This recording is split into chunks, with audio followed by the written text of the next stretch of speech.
and believers, hidlings, and everyone in between. I am your host. And if you hear my voice, that means one thing. You are listening to Strong Sheet, which is the premier show for everything you want to know in the world of professional wrestling. We cover WWE, Impact, New Japan, and everything in the indie scene. And I know I already said it already, but we also cover that cesspool that is WWE. Now, Hey. Unbiased coverage. Right. Sorry. Forgot where I was. First of all, before we get to any further, congratulations to the Dallas Cowboys for winning the NFC East and securing their way in the playoffs. First thing. Second thing, my name is Isaac Bell, and with me, as always, is the ruler of all hosts, Donovan Cartwright. How you doing, Donovan? It's all right. How you doing? And The tag team match. and newly with us today, we have Imai with us. How you doing, Imai? Say it right. He is E.I. Drake. Yeah. Dummy. Yeah.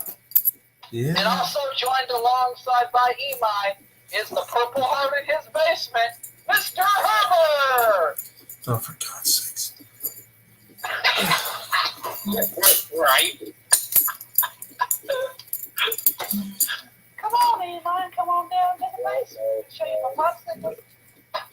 Anyway, we got a lot to cover for you today. We got questions. We're going to tell you I'm going to give you the lowdown on Wrestle Kingdom, as it is literally less than a week away. I can't wait. I know the rest of us in here can't wait. We're gonna give you some news, such as Impact being moving to a new channel, and many other things. So we're gonna start off with Imai. What news do you have for us? I have they said Mustafa was on Lillian Garcia's I forgot what her podcast name was. Mustafa was Lillian Garcia's podcast. Yeah, Mustafa was on Lillian Garcia's podcast, and he was talking about his time, his thing in life about facing discrimination in the wrestling and in his life. And because I just found out recently, but I'm sure everybody else knew, that Mustafa Ali is Muslim. And he said he had that bad in the wrestling world and in his real life. He had that bad.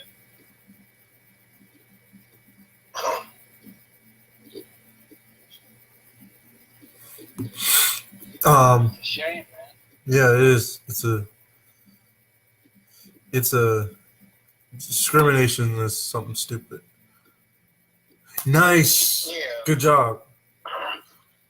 It's good, Daniel. Sorry, Daniel Macias just joined us. He says he's finally Donovan. He says he's finally out of it. He got discharged from the hospital after that car accident when last time we were on Golden Report.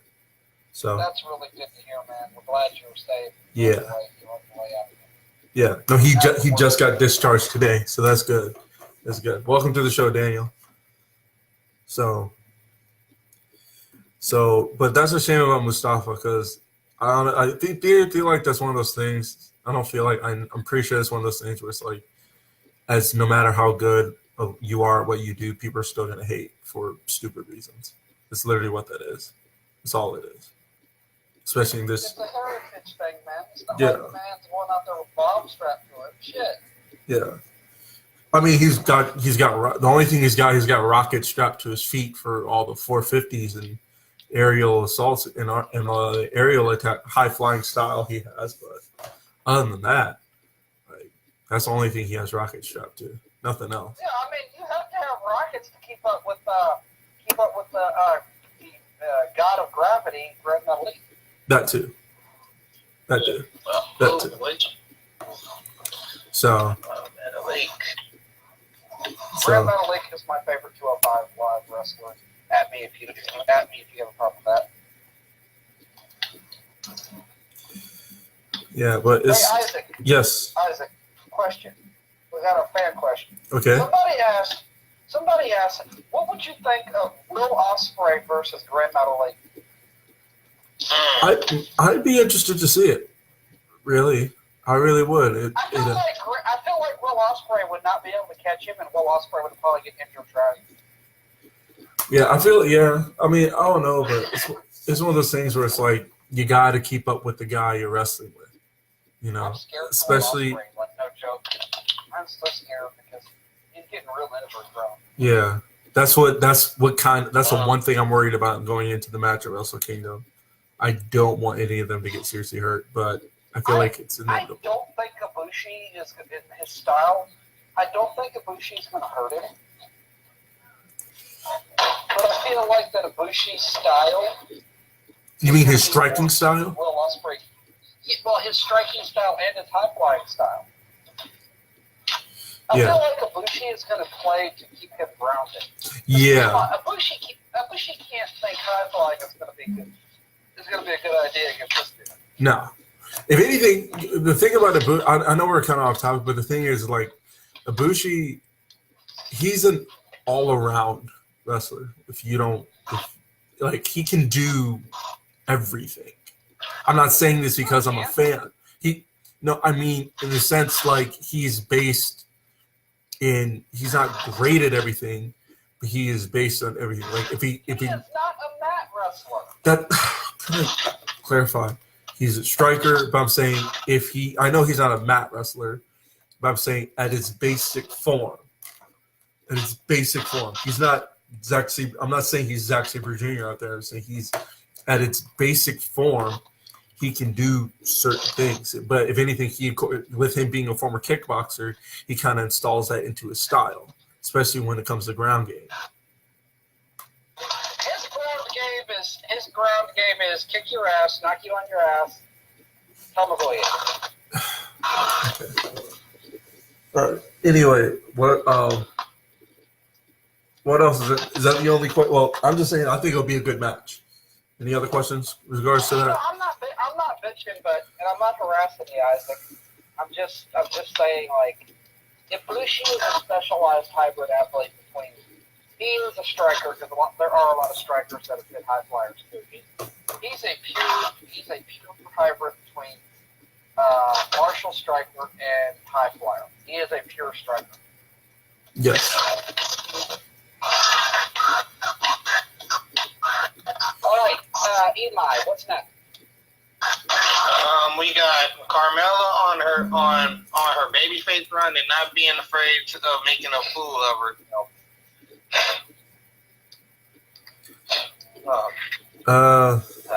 What can I say about this? Yeah. I mean, what can we really say about this? I gotta be honest. Like, I want to an honest opinion here. They say she's making a fool of herself, but honestly, this is a step up from her to deal with James Ellsworth. That is, I can't even deny that. I hated her. She did her job as a heel of making me hate her. No, it's not just that. I mean, like no joke. Like James Ellsworth took away from how good she is in the ring. She's good. She showed her she's come leaps and bounds to what she was a year ago. Yeah. Yeah. Definitely a step up from being a hairstylist. Yeah, I did not like. I think it was because it wasn't even her. I think it was because I didn't like James more, and she just happened to be caught in the crossfire of that. That's what I think that was. But she's fabulous. And I'm not gonna lie, her Who would have theme. thought last one out of Enzo Amore still in WWE?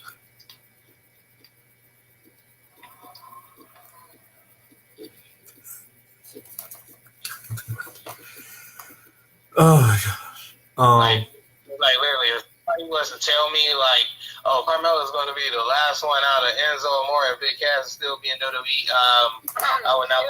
Excuse me, take the seat out, please. Oh, Big.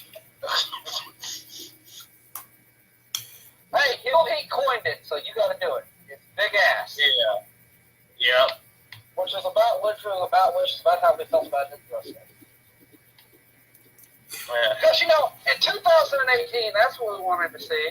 A fucking shitty-ass big dude, wannabe New Yorker who's actually Irish, ironically, beating up a fucking midget. When he wasn't supposed to. That's the thing. Yeah. He wasn't even supposed. He wasn't even supposed to do that. They said you can do all this stuff, but he said, "But don't hit him." It's like don't attack him. So. Man, he didn't listen. No. Kurt Angle's the only one who did a decent midget thing where Mini Kurt beat up Kurt Angle versus John Cena. Yeah, They that's hit funny. John Cena with a low blow. That was paid. Because they put the midget over, they didn't just beat up the midget. I'm cool with that. That is. And this was back during the time where you had Rico and Billy and Chuck and No, I remember. Those the are Dicks Yeah. and the Heartthrobs. weird times. So that, and she talked about how now she's going to be the 30th spot of the Royal Rumble, and how she's happy about that. And she said she had fun teaming with R-Truth, and she was like, who would thought R-Truth would be the one to help her career or something like that. But yeah, I don't know, I still don't think like she will actually come out in the number 30 spot. Think that Yeah, like Naomi was supposed to get a title shot and trophy for winning at WrestleMania. she's supposed to get two. Yeah, She got the trophy, and she just got her title shot. so, yeah. Now that I think about it, she did get that. That is fair. I love the idea how she said if she won an Evolution, which I would have been in the floor if she did. If she won an Evolution and got 2 title shots.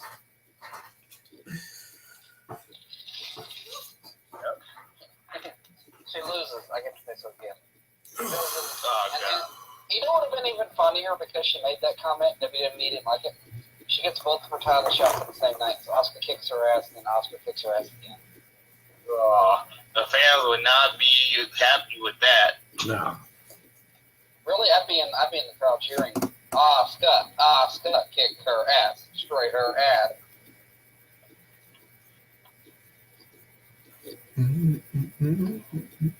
If you know what, I gotta say it. If you hate Naomi, take your shoes off.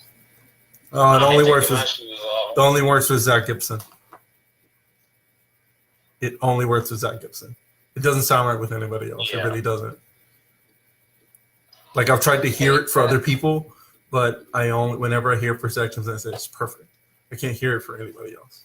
If you hate Sabre Jr., take your shoes off. See, it doesn't work. It doesn't work. You can't hate Sabre. It doesn't work because you can't hate Zack Sabre Jr. No, I can't. It's not even that, but it's like Zack Sabre already has his own chant. Oh, Zack Sabre Jr. Oh, Zack Sabre Jr. Oh, they just changed it. Okay. See? Because you already know who had that chant first. Yeah. Oh, bask in his glory. Oh, bask in his glory. He destroyed Keith Lee, man. Who's that? Yeah, he destroyed Keith Lee. So how would it be? Zack Sabre, Jamie just dropped an interesting question. What if Cameron? How would it be if Cameron was a one left and not Naomi? I can't. It's funny because I was thinking about, for some reason, some stupid reason, I was thinking about Brodus Clay when he was in WWE and how they swerved us, how he was supposed to be this dominating guy, and then he turned out what we got. And I remember I was trying to think. Dominating.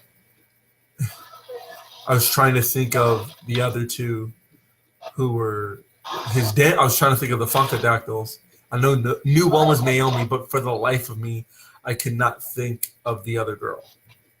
I I do don't remember. think Cameron would have ever gotten over because of the fact that she wasn't married to one of the people attached to the Rock's ass. Right. Oh, I like to remember what happened in Imai. I want to think out. Yeah. Yeah. Tomatonga, the background. Tomatonga was talking to Roman Reigns. Roman Reigns said something about being Universal Champion and all and having the Shield. Tomatonga said, "Who is you? I can't see you, or I can't see who you are past the Rock shadow." Wow. That was the best burn I've heard all year. And Roman Reigns had a comeback. That didn't even stop him. And Jordan makes a good point. These guys aren't at odds with each other. They're actually family. Not biologically. But the Tongans and Samoans have been close.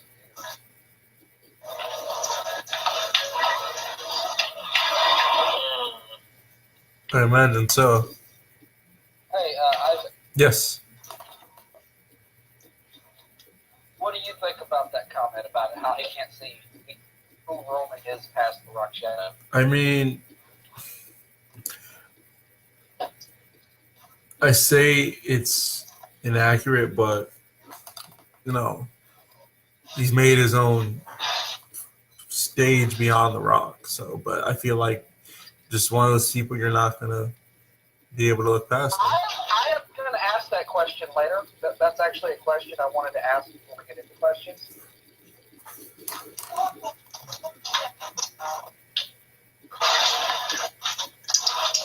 Because I knew that was going to come up. So anyway, Eli, what's next? Let's see.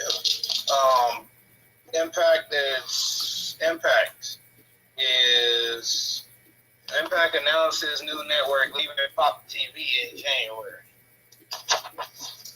Before we comment on that, we can hibernate this with what Petey Williams said. It goes hand in hand.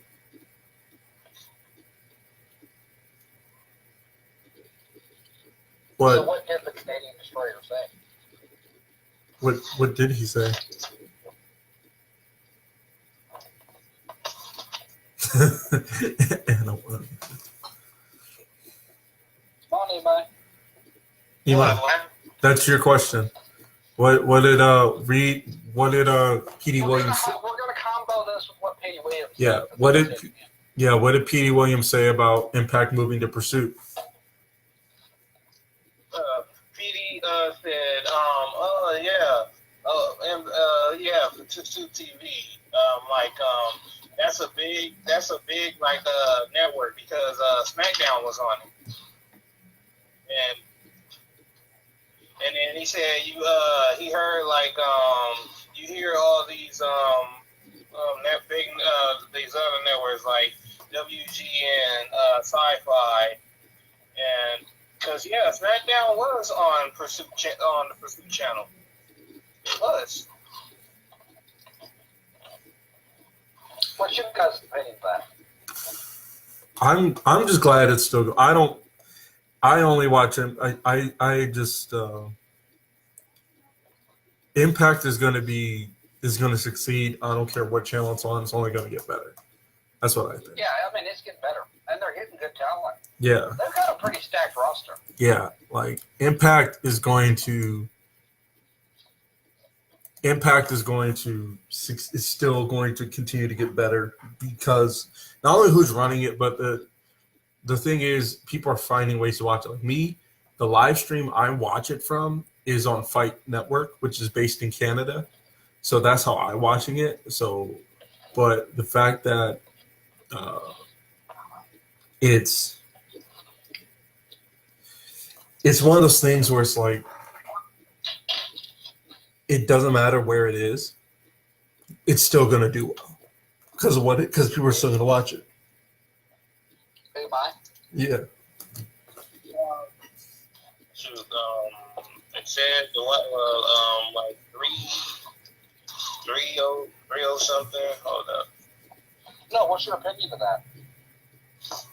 Oh, well, it ran its course with Pop TV, so who didn't see this coming? Like, cause they was already looking for a better a better network to house Impact, because, like I said, they ran this course with Pop TV, so really I already seen this coming from a mile away. But yeah, Impact is going to continue to get better. It is. Oh, shout out to my boy. Shout out to my boy. Devil's Court 1 350, because he called this about a month ago on Strong Sheet that we're definitely going to.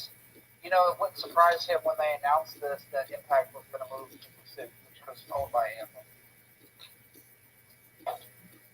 But Anthem thinks the company's good enough to be on their networks. They have been trying to, like any business perspective, they're trying to let Impact make its own money and not pool money into it. Right.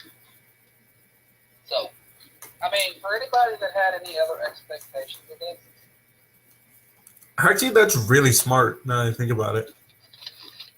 yeah, it's a business perspective. Like you say, it's its own network. Like Pursuit is Anthem's own network, correct? Yeah, and they don't just let anything go on there. It's not like, hey, we own this, we're just gonna throw them on. Yeah, I bet it took like a lot. The reason why it took so long is because they took a lot of consideration into it. Right. And even Petey Williams was saying like, oh, how come we didn't do this any sooner? Don't worry, Jamie. I lost Lucha Underground too because El Rey dropped off the sling. Still salty about that. Oh man. Yeah, that's right. For those who had Sling, I don't know if you know this already, but the El Rey network dropped off a Sling. So if you were looking to watch Lucha Underground, whenever it comes back, you're out of luck. Lucha Underground, I'm telling y'all right now, it's not going to die, No. I don't think, but they're just having a lot of bad luck. I've been looking into it. And, Yeah, I've been to it too. and they're just, it's not Lucha Underground. They didn't lose their Netflix deal or anything because of anything they're doing. It's just that they're having, like, El Rey went down, their contract with Netflix was up. They just had a string of really bad luck. It sucks. Because Isaac is the one who got me into Lucha Underground. Like, Yeah. I had heard about it, but I didn't know anything about it, and I'm like, oh, you know what? I'm going to watch other stuff. Isaac has actually been the guy to get me into actually three wrestling companies now. Rise, which featured currently the longest professional wrestling match in women's wrestling history. That's 75 minutes between Tessa Blanchard and Mercedes Martinez. What's the other one? Lucha Underground. And what's the third that I got you into?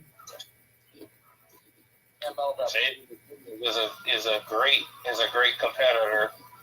You said who? Mercedes Martinez. Oh, absolutely. Absolutely. All right, so my opinion of this is, Impact is actually big enough, at least to empathize with their network. I don't think that I mean, some people could say they're doing this because they've actually pulled some money into it, but you don't know that because Anthem has been letting TNA sink or swim on its own for the most part. They've only put money into production. They haven't put money into the actual show. And the fact that it's swimming like it is amazing. It is swimming. I mean, if it comes to sink or swim, to me, it's swimming. I mean, they put some money into like contracts, but they're not putting money into these wrestlers and stuff. They're not. Impact had a budget. They kept the budget. It's been building up its own finances. If you notice, the shows are starting to get bigger. The production's better, and being on their own network, it's going to be a lot easier for them. Yeah, and with the fact that they're teaming up with other productions like Big Time, a couple other companies that that a couple of smaller companies they're doing those joint shows with on Twitch. So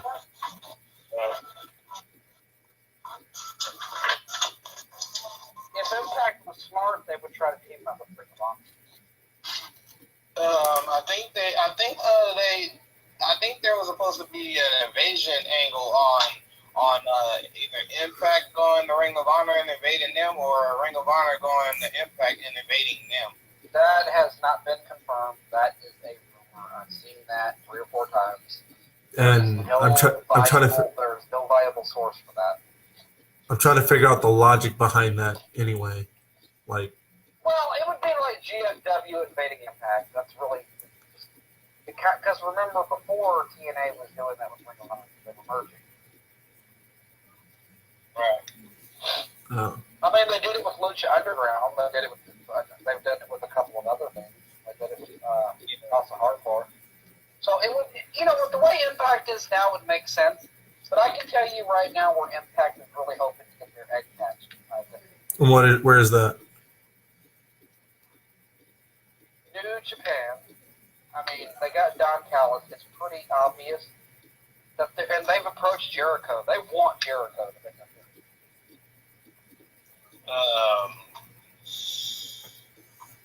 Speaking of which, Don is going to be on commentary. It's going to be Kevin, Don, and Chris Charlton at Wrestle Kingdom. At the No, I was saying, speaking of Chris Jericho, he's been teasing that he's going to make an appearance at TNA, but it never happened. I don't know if that's something that has to do with Vince and him agreement or anything, or he just don't want to burn any bridges with the WWE. No, Chris Jericho's already been burning bridges. He don't like do.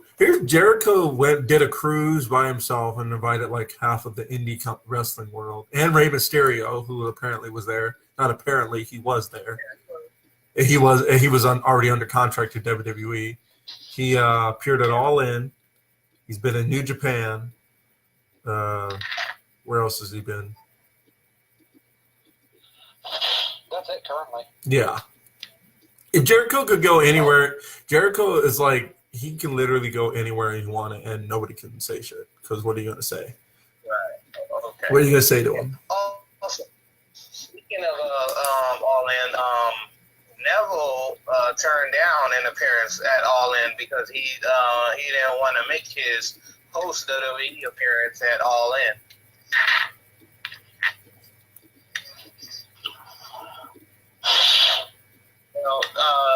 Pac, the former. What is your news source on that? No, I did see an article about that actually. Don't remember the article, but I did see that. No, So. I was just asking what his news source is on that because I figured he would say Twitter or an interview because I've ran across that, but I kind of skipped over it because I kind of figured, well, Pac wants to build his stock on the internet. He doesn't want to depend on his WWE value to influence his independency. That kind of seems like the approach he's taking. Here, I got it. It was according to Pro Wrestling Sheet. Yeah. Now, see, Imai, when you come with a story Yeah. like that, when you come out with a story like that, try to have the source because Pro Wrestling Sheet's a very credible source, and when you use certain sources like that, people were like, "Oh man, I didn't. I'm gonna check that out." Oh, it is from Pro Wrestling Sheet. I do check them out for it because I know they are credible sources too. Yeah, and I'm not bitching at you about. I'm not bitching at you about the source. We joke about it, And I know that you like to kind of be on top of any speculation because sometimes Ringside News does have some truth, but a lot of their stuff is speculation. You can tell by the headlines because they're trying to get you to click to go to their site. A lot of what it is. I've encountered that a lot. Wrestling Observer is the same way. Yeah. I built my kingdom. Major former WWE star does so and so. You go there and it's like Grandmaster. It would be like Scotty 2 Yeah. By the way, while we're on the topic of ex WWE stars, Animal needs to keep his mouth shut. Before somebody burns him. Him too. So does Sabu. Yeah, they both need to keep their mouth shut before they get burned.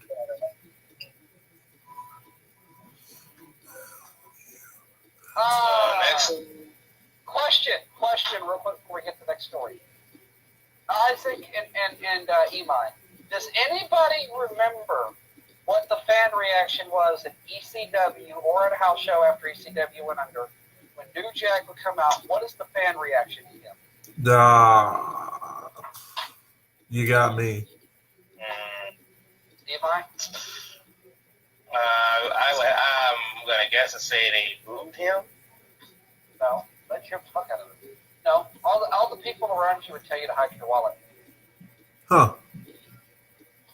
That was a fan thing. That was never a gimmick. That was a thing because people legitimately thought New Jack would fucking like come out there and like bug folks and shit. There was always rumors like amongst the fans live about that. Dang. Hide your wallet? Yeah, when he was in Wrestling Society X, we're gonna just pretend that we're gonna not even dive into that. The fans Right. said, hide your wallet, hide your wallet. Right. We're not gonna dive into Wrestling Society X. That was a colossal good idea. That was a colossal botch on NBC's part. Anyway, so next bit of news by Drake. Michael England injured out of Wrestle Kingdom 13. Not England. Elgin. Michael Elgin injured out of Wrestle Kingdom 13. So Michael Elgin was injured with a knee injury. See what I'm saying? There's a curse going around with knee injuries. There really is. Like, it's not even fun anymore. But to be honest, but like, I don't mean the man any like disrespect. Did anybody really care? Not to be honest, he was going to be in that that 6-man tag match for the never openweight 6-man tag titles. Not that nobody cares, but you know. Well, after last year, you know, Burn Victim was going to come out and win it.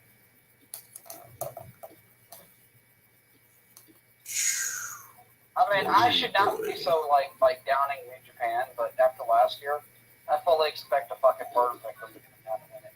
They still got like the oxygen tubes and all that shit attached to them, like a cast and shit. That's not bad. It's not great, but it's not bad. Oh, shut up! I think. No, that's not what I'm talking about. I mean to cut off where we're at right now, but for those that don't know, I'm trying to really go to WrestleCon in April, and those tickets Yes, we are know. not bad. We've only announced that like 15 times, both of us. I've even announced Still. both of us. So, Imai, is there anything else? Anything else news?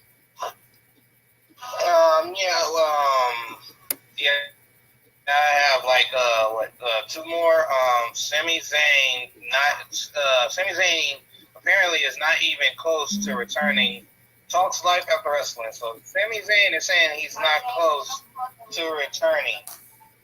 So Sami Zayn is saying he's not close to returning.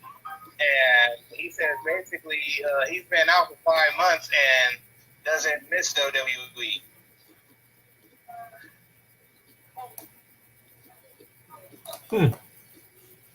So he doesn't miss it? Yeah, he doesn't miss jobbing out being made a laughing stock of on a weekly basis.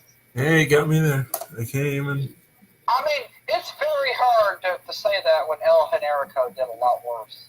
I wouldn't say he did worse, but Well, I'll say worse because he really stretched to the stars and some of his random what the fuckable shit. But there's a difference between just comedical comedical value, like wrestling blow-up dolls, kayak matches, the logger match where you had to stay on the log while it was rolling in the water. Oh yeah, I That remember. happened. I remember that. That was all in DDT. Yeah. Fun times. Fun times. But and trust me, Eli, DDT isn't always that comedical. They also do such things as ball brawls. Right. So this is my thing though. Why would WWE shoot a promo saying that he's returning soon if he's nowhere near close to returning? Trying to save their own ass, probably. He's probably thinking about the leaving, or he's just, or somebody's playing the circles. It's one of those things you can't really tell. You can't really I tell. mean,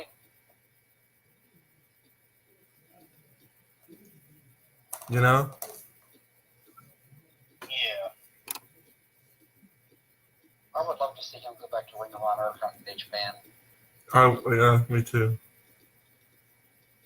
I'd love to see El Generico back in the wrestling scene. Shoot, if wrestlers can go back to NXT, I bet a whole lot of them would stick to NXT. I bet you the Ascension wishes they were in NXT right now. Man, the Ascension.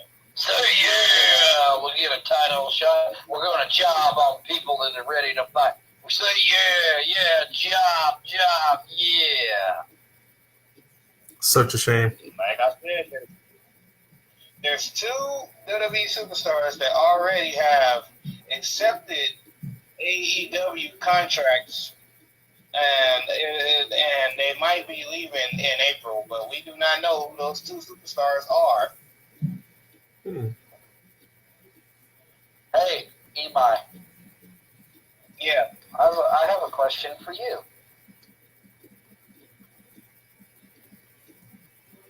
Do you think anybody really cares about the Revival getting a title shot? I can answer that for you. No. Let's ask Cody Rhodes. What do you think, Mr. Nightmare? Fuck the Revival. Ooh, what's that? That fuck the Revival still to this day Yeah. wants to be his catchphrase. That is his catchphrase. People don't even. A lot of people didn't even realize that is Cody Rhodes' actual catchphrase. Fuck the Revival.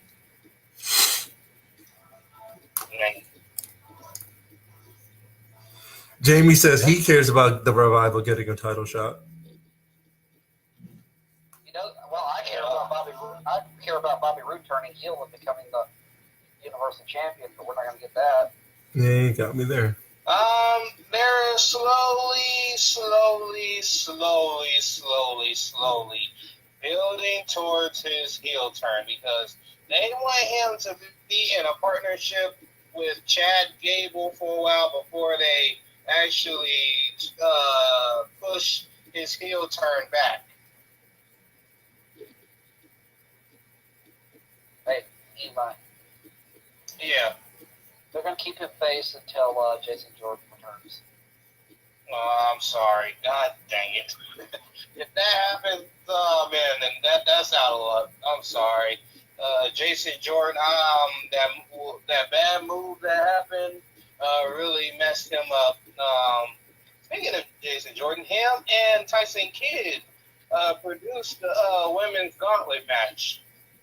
Yeah, I heard about that. I don't know any info on it, but I heard somebody told me that. That's cool. They couldn't find the information, all the information on it. They just saw some stuff How? online. How, Jamie? How would I make it big? Jamie says he has a way for me to make it big. How? Does it involve going to New Japan and meeting Minoru Suzuki? Oh. If he says it, well, you give him a chance. He said do podcasts of you being sleepy and reading stories on Apple and Google. That's funny.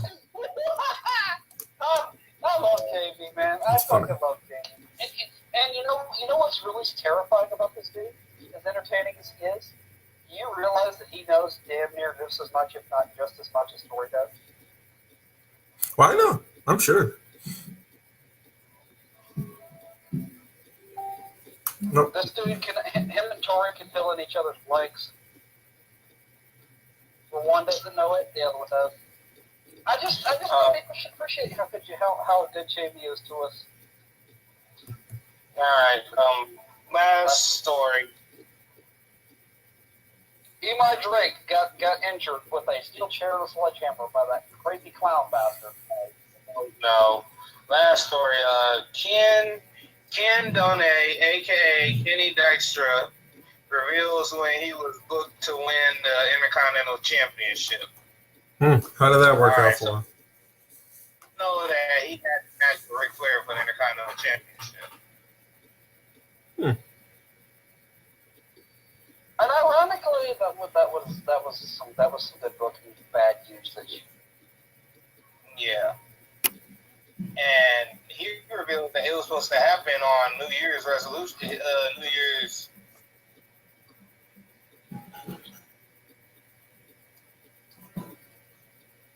You said it was supposed to happen at when? New Year's. New New Year's. Year's Revolution. Yeah, New Year's resolution. So yeah, fuck us all day and night. Cody Rhodes gonna keep talking shit because we ain't ready to win. We say lose. I'm done. All right, so that's yours, E. Drake.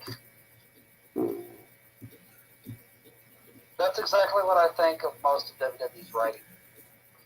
What?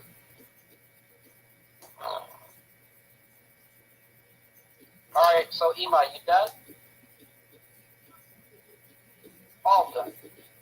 Per John Pollock, Asuka versus Becky Lynch was planned for Royal Rumble and was set to be announced on SmackDown, but WWE decided to reevaluate the card. To be honest, that's a smart move they made. Yeah. Yeah, it is a smart move, but because there is talk of having Becky Lynch win the whole Royal Rumble and go on to face Ronda at WrestleMania, including Charlotte, because apparently she was told after TLC that she would main event WrestleMania. Unconfirmed rumors. Just wanted to update that. Yeah.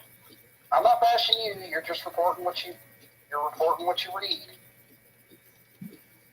Read or heard. Yeah, read or heard, but yeah, like you said, it's just a rumor. But knowing WWE, they're probably going to have Charlotte be in the main event. Pro Wrestling Insider reports that it is confirmed that Asuka versus Becky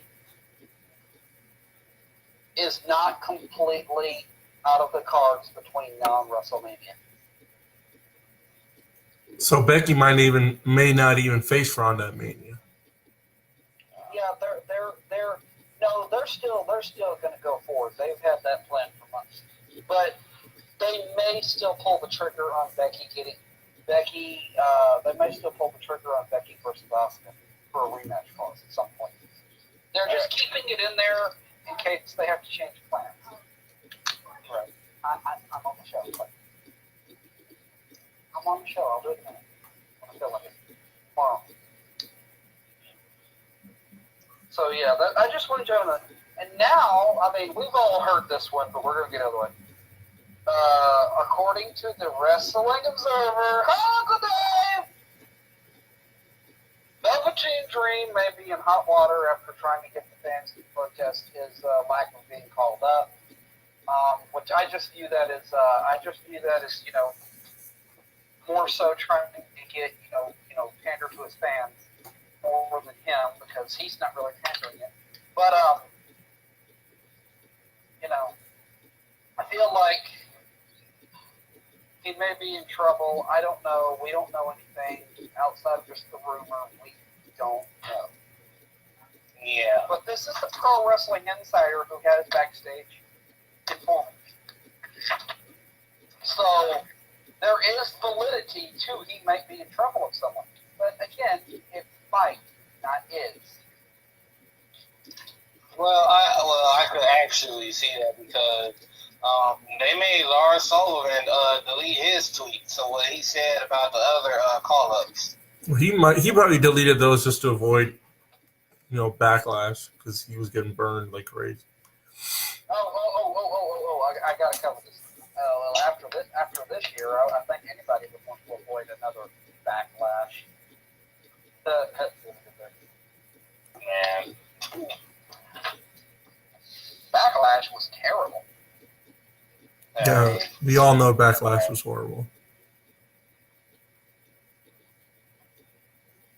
I don't know. All the other pay-per-views were good. There was a lot of pay-per-views that were good with shitty. Yo, Royal that's Rumble fucking was dope. one of those pay-per-views. So you're saying Crown Jewel was good? No, I said there was a lot. That's not a pay-per-view.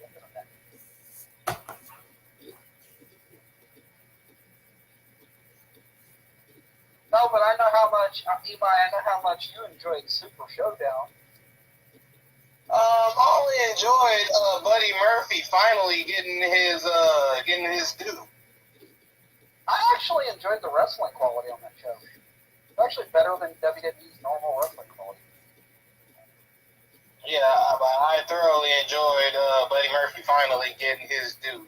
Finally getting a championship reign other than the NXT Tag Team Championship that he had with Blake. Yeah. Okay, so moving on. That's not bad. That's not bad at all. Okay, I'm gonna update. I got an update here. According to Pro Wrestling Insider, a credible source, very credible, the deal between Anthem and Pursuit HD, and this is an update. This was the day after we read the other one. Is not an exclusive deal. They are still looking for a bigger deal elsewhere. They just wanted to have a television home until they find that. That's fair. It's a good way to cover your tracks. They said they also may move from Pop Network through a rebranding period, and Impact wanted to move on its own before being pushed out. So apparently it's not anything what's wrong with Pop, but Pop's changing what they're doing. And it's not because TNA was terrible, it's just that Pop's changing what they do, and Impact was one of the shows they wanted out. So they left on their own, and they got an extension, so Pop let them have it. So there's no bad business going on here. It's all like good strategy. And Anthem is, and you got to remember, Anthem runs and funds Impact, but they have people that they hired to handle the Impact side of things. So Impact and Anthem aren't exclusively just making all the same decisions. Right. So I figured Isaac would actually enjoy to know this, that they still could get a bigger TV deal. Yeah, no, it'll be great. It'll be great. It will be great. What did he say? All right, a little more news before we get to Isaac over here, because I know he's eager to talk about his stuff. According to the Wrestling Observer, hi Uncle Dave, there are lots of rumblings about WWE making moves on open communication with talent in Japan. Apparently, this also includes talent who are announced for All In 2.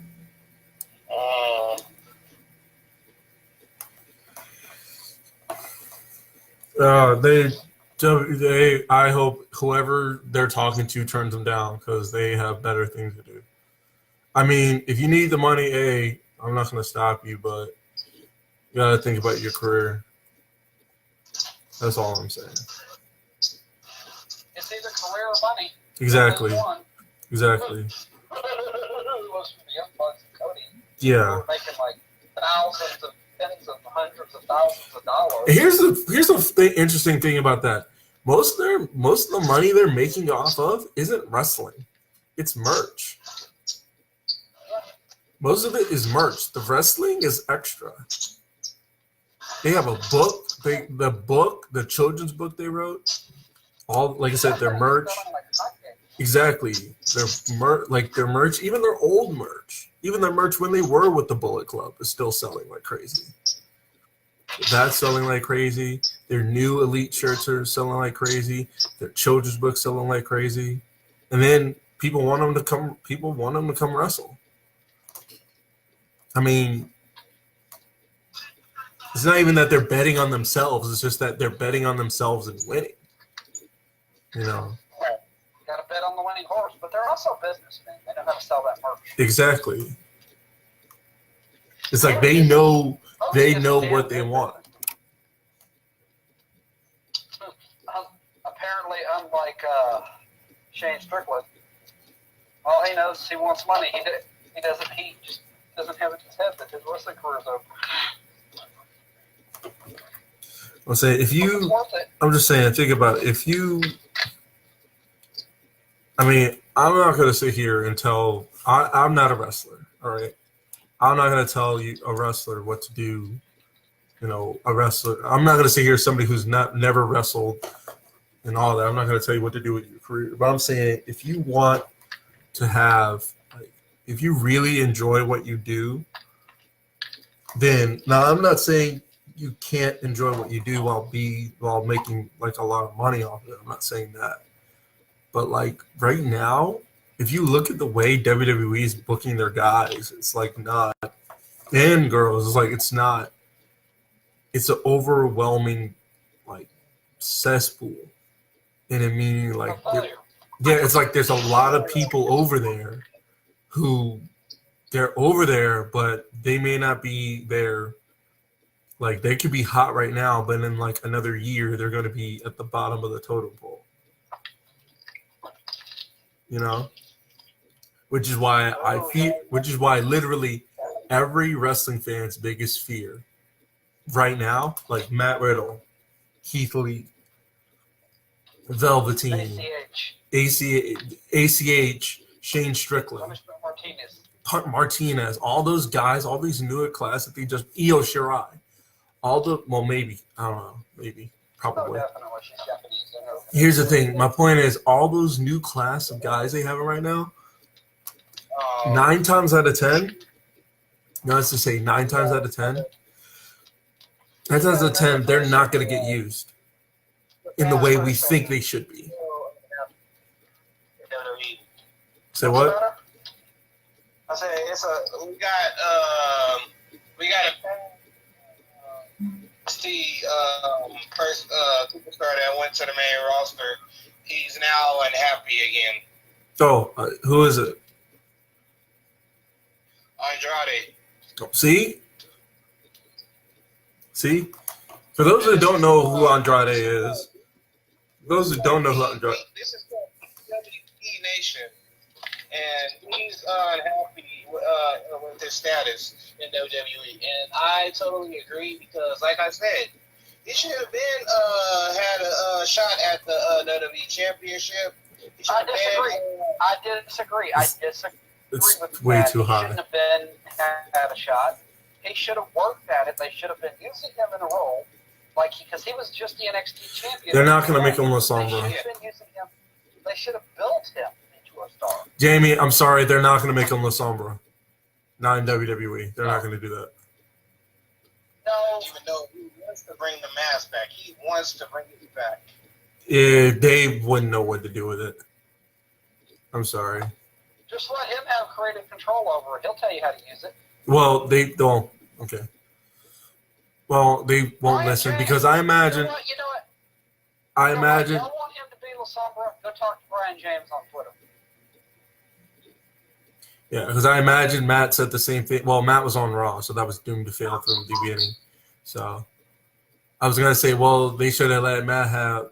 Matt probably should have told somebody about the broken universe, and look what happened there. So But that wasn't Matt's fault. I will continue to blame Michael Cole for like lowballing it in there before they did the ultimate deletion. I say you. Well, Dick. the thing is that they didn't give him the production he needed for it. That's what it was. They didn't want to produce.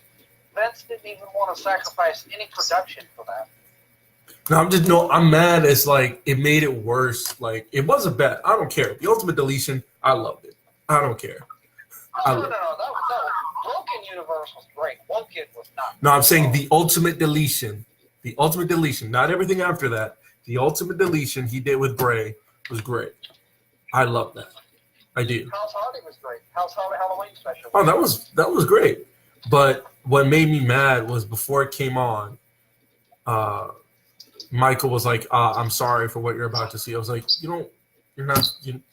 I don't care if you don't get it. You're not supposed. I'm pretty sure you're not supposed to lowball something in there like that. Oh God, that was terrible. Yeah, you know what I'm talking about. You should be ashamed of yourself, EMP 139. He says, "Hey, Drake Maverick got his ass kicked by King Maxwell, and now he's putting the P in AOP." Oh crap! Oh my You gosh. should be ashamed of yourself, sir. And/or ma'am. Jamie, I agree. I'm surprised they haven't dropped. They've dropped Cien Almas and just call them Andrade yet either. Although if you think about it, it won't make any sense. No, wrong. They've been calling him CN. Oh my god. They're dropping the Andrade, calling him CN. Why? Okay. You know what? Okay. All right. I'm on heel heat, so I can actually attest that I made a big deal about this to Anthony. Anthony is a huge Andrade fan, and it really sucks because this is the kind of subject that Isaac and Anthony would thrive on. And yeah, I'm not taking anything away from you, Eli, but this is something Anthony would have a whole Breon knows Savage Army Man. He calls him Andre Almonds. Andre Almonds. That's what Breon calls. And no, I don't know why I'm starting to pick up Breon's mannerisms. Maybe it's just because every time I'm on the show with Breon, we have Anthony here. I got a notification that saying Anthony just joined. Anthony, if you hear us, can you join us or are you busy? Anthony, if you can hear this, and we're talking about Andrade, even if you can't do the show, I would really like it if you come on and give your perspective as a guest host. It doesn't really work that way on Strong Sheet. You're actually the host, but for this one.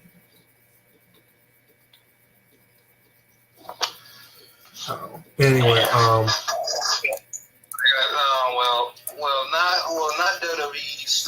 not WWE championship.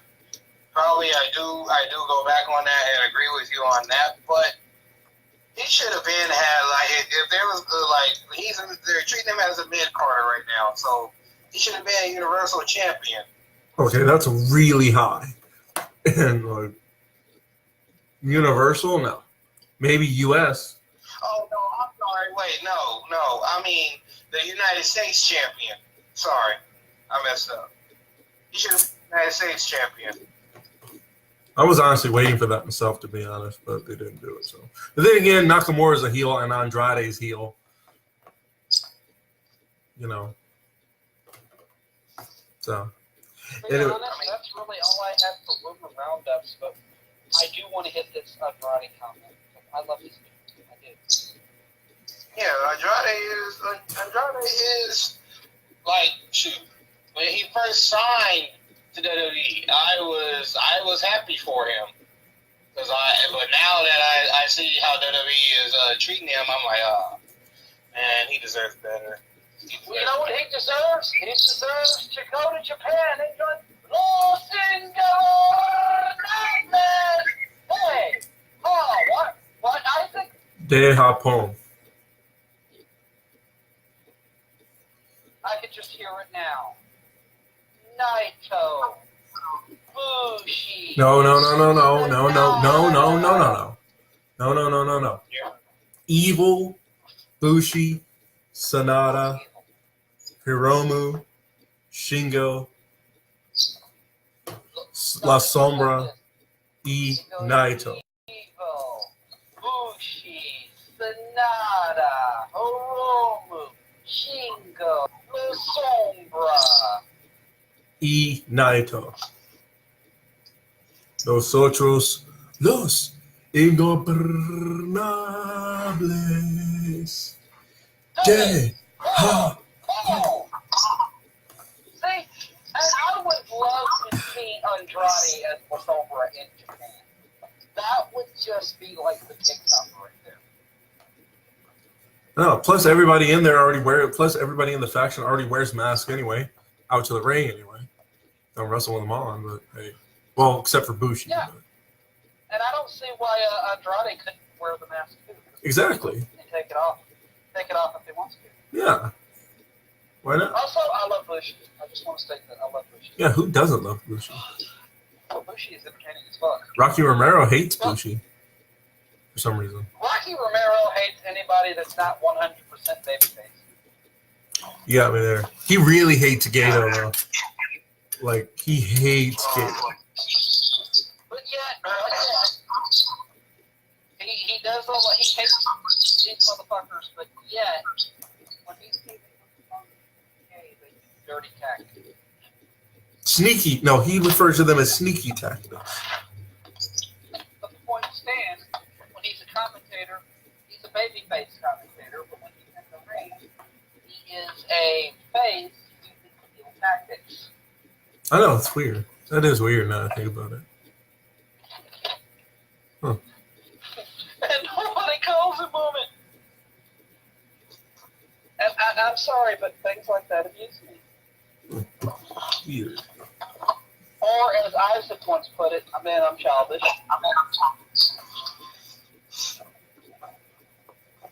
Oh, Super Jacob. Nice. Did you pay? Yeah, that's cool. Go ahead, Isaac. Yes, I'm done. You're good. Are we good? I'm done. Okay, so as you guys know, or if you don't know already, Jay White has been announced as the newest member, as the newest leader of the Bullet Club. He was officially announced as such on Twitter by Tama Tonga. He is the fifth leader. The fifth leader of the Bullet.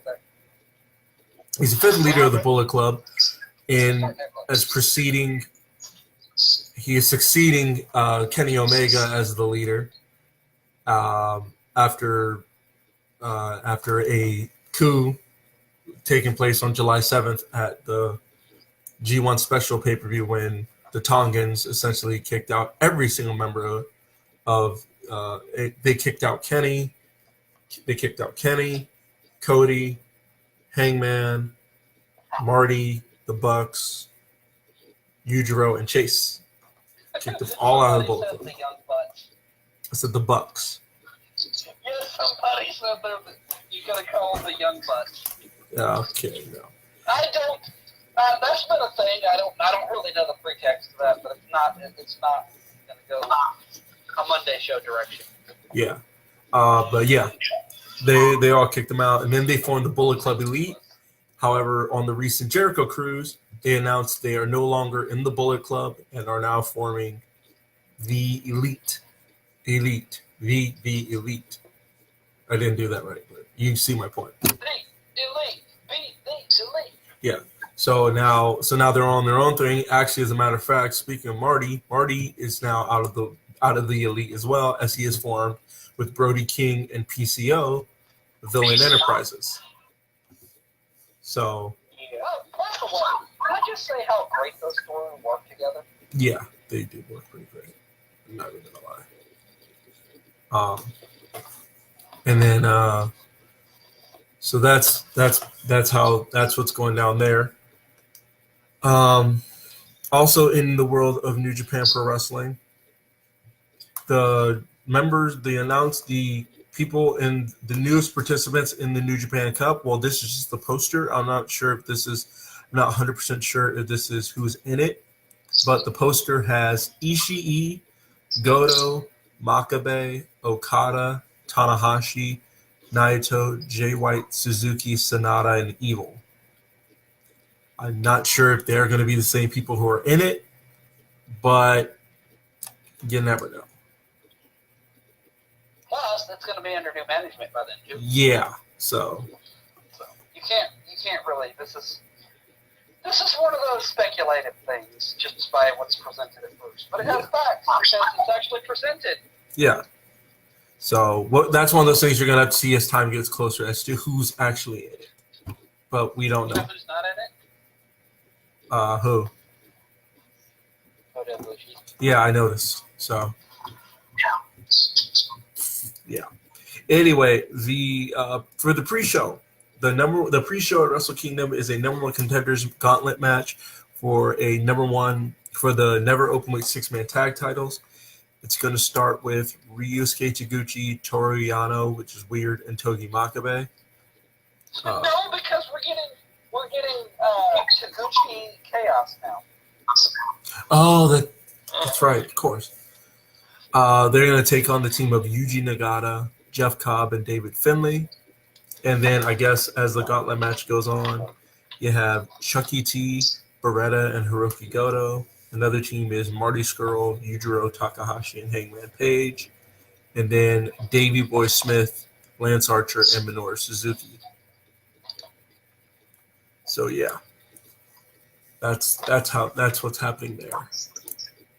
And no, Tomoaki Honma is not done, but he's just not on this card. He's not done though. He's not done wrestling.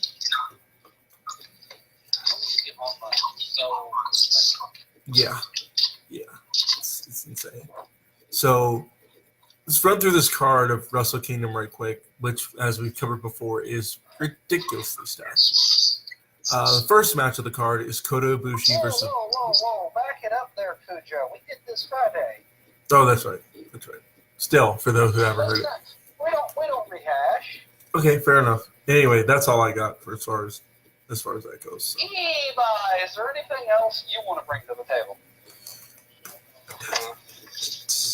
Oh man, I mean that was just that one thing. But now I have nothing else to bring to the table as of right now.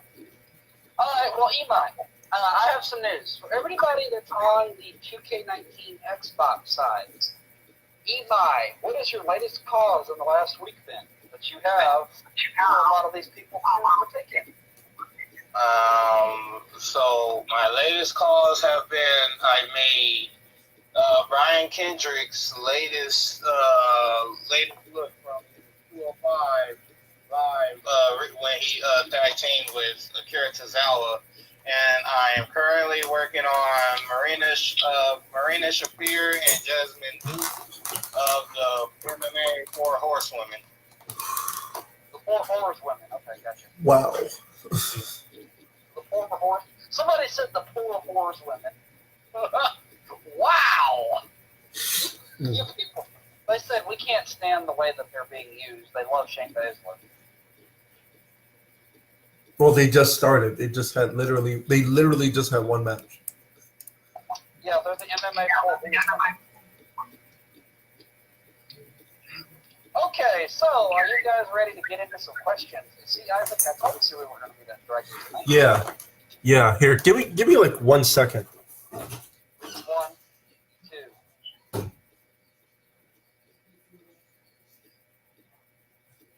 All right, I'm going to start. Imai. Imai, what is your favorite non-wrestling TV Christmas thing? Home Alone. Ugh. With Michael? Yeah, well, McCall. No, with Michael. Hang on, I'm going to send you a poster of that so you understand what I'm talking about. Okay. All right, I'm back. All right. Okay, I asked the first question. We're on him. All right, what did he say? We're on the first question. He said Home Alone, and I'm trying to figure out which one he's talking about.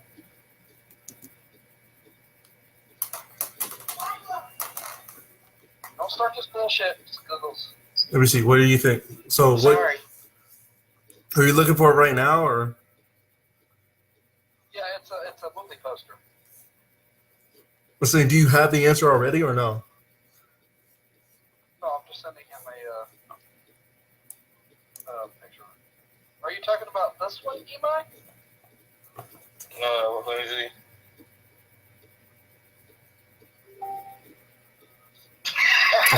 Oh my gosh. Hey, well, hey, that makes sense because Macaulay Culkin is Blanket's father. Oh my gosh. Anyway, Is that the what? one So you're talking about, Imai? Man, that makes sense though. So his favorite Christmas special is Home Alone with Michael Jackson. oh my god. Anyway, So, what's your favorite non-wrestling TV special, Isaac? I gotta go classic. A Charlie Brown Christmas every time it comes on. I love it. I gotta go with anything that was made by Hanna-Barbera. They were all good. I can't. Those were good. Those were classic. Those are vintage. Scooby-Doo's and Yogi Bears, and they're still really good. Like, especially the one where you have like all the Hanna-Barbera characters, like the Flintstones, the Jetsons, Yeah. just all of it, the crossovers and everything. They were good. I can't not like any of them. I just go Hanna-Barbera. I still watch them. I can't even deny those. Those were good. Yeah, and it's like Hanna-Barbera is done. Yeah. Because they're showing all this like shit that Cartoon Network didn't want, so they put it on Boomerang. Yeah. Like Camp Lazlo. Yeah. I like. Well, they did because they did the same thing for Teen Titans. They put that on Boomerang. Yeah, I don't mind that. They put a lot of their other good shows, but then they just stopped running it. So, and Boomerang actually revived the Powerpuff Girls because they put newer episodes of it on there. Yeah. Cartoon Network was going to reboot the Powerpuff Girls, but they didn't. They failed miserably. No, they didn't. They had another one on there, but they had one where they had like power rings to help regulate their powers because the older they get, the more unstable. Man, Eventually, they're going to lose their powers. Who's playing EC3's theme song in the back? what happened? Who's playing EC3's theme song in the background? Because I can hear it. Okay, can you please turn that down? Yeah. Even I'll though turn I it love down. the Yeah, turn it down, but apparently I guess the voice was too loud. Yeah, when it's quiet, we can hear your background better. Yeah. Yeah. So, anyways, what is the best wrestling T-shirt ever, in your opinion? We'll start with Isaac, but the person who wrote this says my favorite and I've seen people to this day, you still see it out in massive numbers, is the Red Wolf Wolfpack NWO Wolfpack T-shirt. Oh, you mean it's like NWO with the red letters? Or the, No. We're talking about the Wolfpack, not the NWO. oh, the red. It's red shirt, but the black NWO. No. It's a black shirt with a red wolf head on it. That's the Oh. most popular one you see. Let me see. T-shirts. My favorite. What do I think the best T-shirts all time? What do you think is the best wrestling T-shirt ever? They said that they like the Wolfpack with the black shirt with the red wolf head. One thing You still see that one more than you. I gotta go with. Maybe it's because it's just the vintage, the classicness of it. I liked the Undertaker's when he was Big Evil in 02, 03. He had his face like a devil. His face was like the devil. His face was red and had he had the beard, but it was all red and had like small devil horns on it. Then on the back it said Red Devil Big Evil. I like that shirt. I like that shirt a lot. Imai?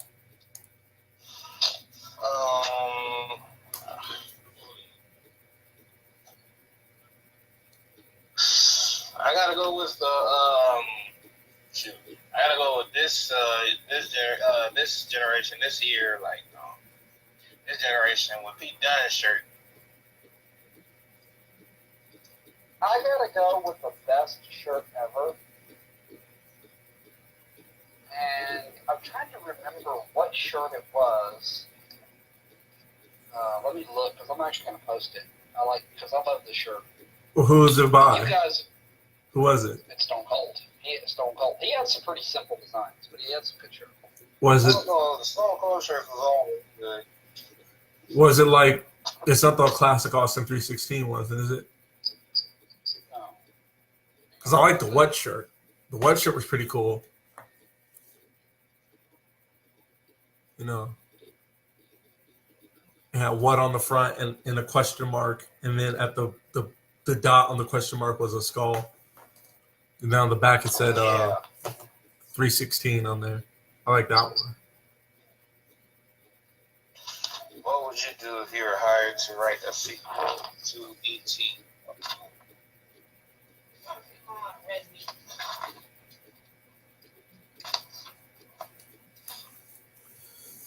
Oh, here it is. Best T-shirt ever. I love this one. You said you're posting it in the group? Yeah, I am. Of course I am. I don't know what this one was, but I love that one. That is pretty cool.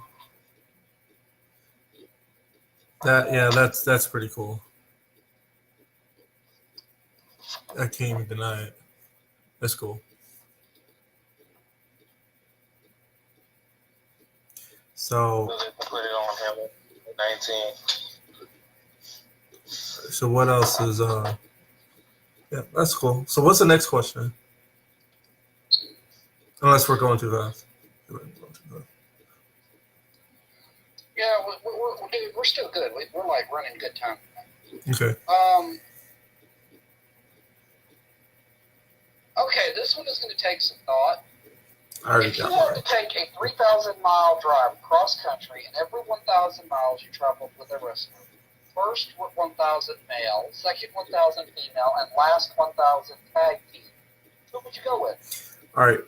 Who's going first? You. All right. Let me see. Male.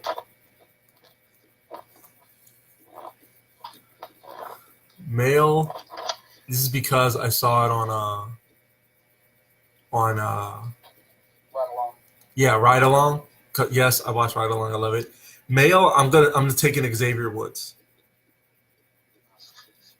Female. I'm taking Renee Young. And tag team, I can't. Is there anybody you can't? Well,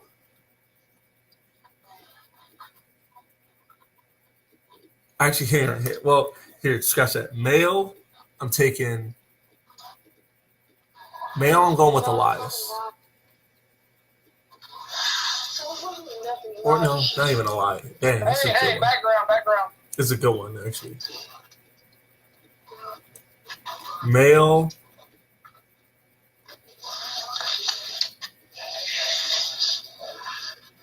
Just This go is- with your original picks, Isaac. Yeah, I'm gonna go with that one. Yeah, male. Woods, Xavier- Renee Young, and tag team. Yeah, tag team. I mean, I can't imagine. SoCal Uncensored. That's for you. Yeah, that's what I'm going with. Ebi. Alright. Jamie says Terry Funk, Trish Stratus, and Road Warriors. I'm going with Leo Rush. Okay. Female. Female, I'm going with Oscar. All right. And tag team, I'm going with the Souls. All right. That's a good That's pick. good. And what was it? What was his last one? He said, what? Who? Jamie? Yeah, he said Terry. He said Terry Funk, Trish, and- Trish Stratus, and the Road Warriors. I'd have to shoot Animal right now, so, but Yeah. Yeah. I mean, I think after the things he said, we'd all want a piece of Animal. So, what about you, Donovan? So for my male wrestler to travel 1,000 miles with, it'd have to be fun. So I would definitely want somebody who would be hilarious and great. So I think I'd want to travel 1,000 miles with Marcus Sproul. That'd be cool. That is like That's fun. It's like I feel like Kenny Omega would get tired of talking after a while, Yeah. and he talks so damn fast, which is like So, like he's like Tory with his rapid firing. Yeah. And I wouldn't mind having him with Tory, but I just like Kenny Omega seems like a guy that can tell you to shut up. I don't think he can do 1,000 miles. So, I mean, he's the best about machine. He's great, but I wouldn't want him. I would definitely want Marty Scurll. Marty Scurll just seems like a fun. Marty. Okay. Female wrestlers. I would obviously. Like, this is one of those things, and this is granted that we have some kind of universal translation here. I think for the second 1,000, I would want to travel with Akira Hokuto. I knew that was coming, but okay. Because I don't know. Now wait. Now it's not for the reasons you think. But I have so many fucking questions. And she is like the most like I guess you'd say soft spoken. And just I think like her stories would be slow. They would be you'd be wanting to listen, but not like anything that would interrupt your ride. And I feel like I can learn like so many things about Japan, about Japanese wrestling, the history of it firsthand.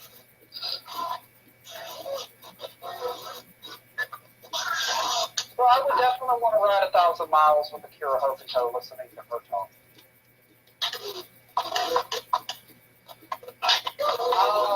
And for tag teams, I would say SCU, but I can only hear this is the worst town I've ever been in so many times. You're going 1,000 miles with these dudes talking about how this is the worst. And when you finally get there, they start talking about the town. Like, this is the worst town. I'm like, shut up, Sky! Seriously! We've been on the road and we're finally here, and you're going to do this shit now? Oh my gosh. I'm just kidding, of course. I would love to ride with you guys. No, I don't want to carbon copy anybody else, so tag team wise. You know who I think I would ride with?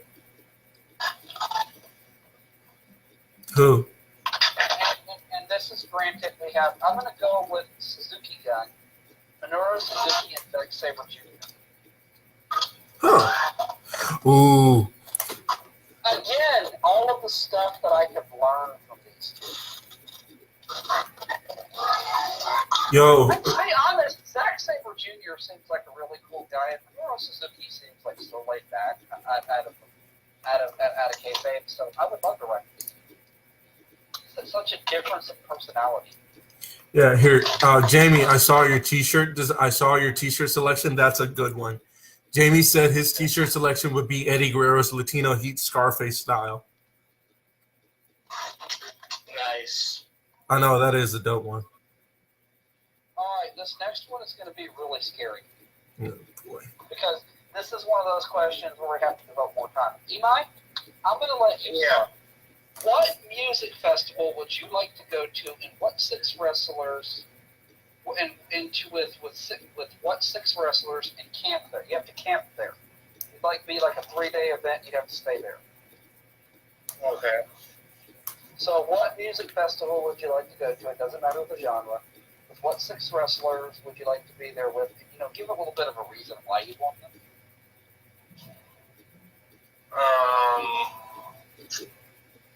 Any genre. Okay, let's see. I listen to everything, but I gotta go with hip hop, and then I gotta go with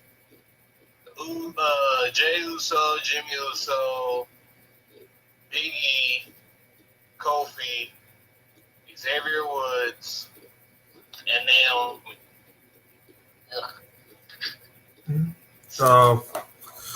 Me, let me see. I want to go to Warped Tour with. What's that? It's a rock. It's like a rock festival. Actually, no. What's that one in Carolina?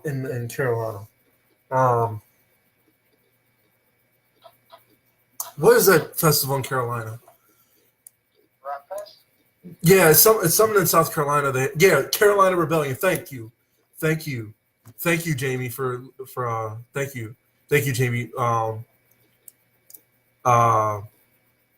Jamie said he would go to Carolina Rebellion. He won't want Kazarian, Xavier Woods, Daniels, and Sky. Anyway, I pick. I You gotta pick. have 6, Jamie. I know you need one more person, Jamie. Me, 2. I would also pick. I would also pick Carolina Rebellion. I'd take Aleister Black. I'd take Kazarian, Jeff Hardy, Xavier Woods.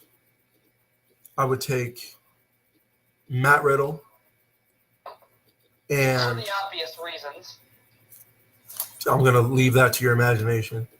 And I would also take. He said, "Oh, his last one is his. I think he said Road and R-Truth. Road. You mean Road Dogg?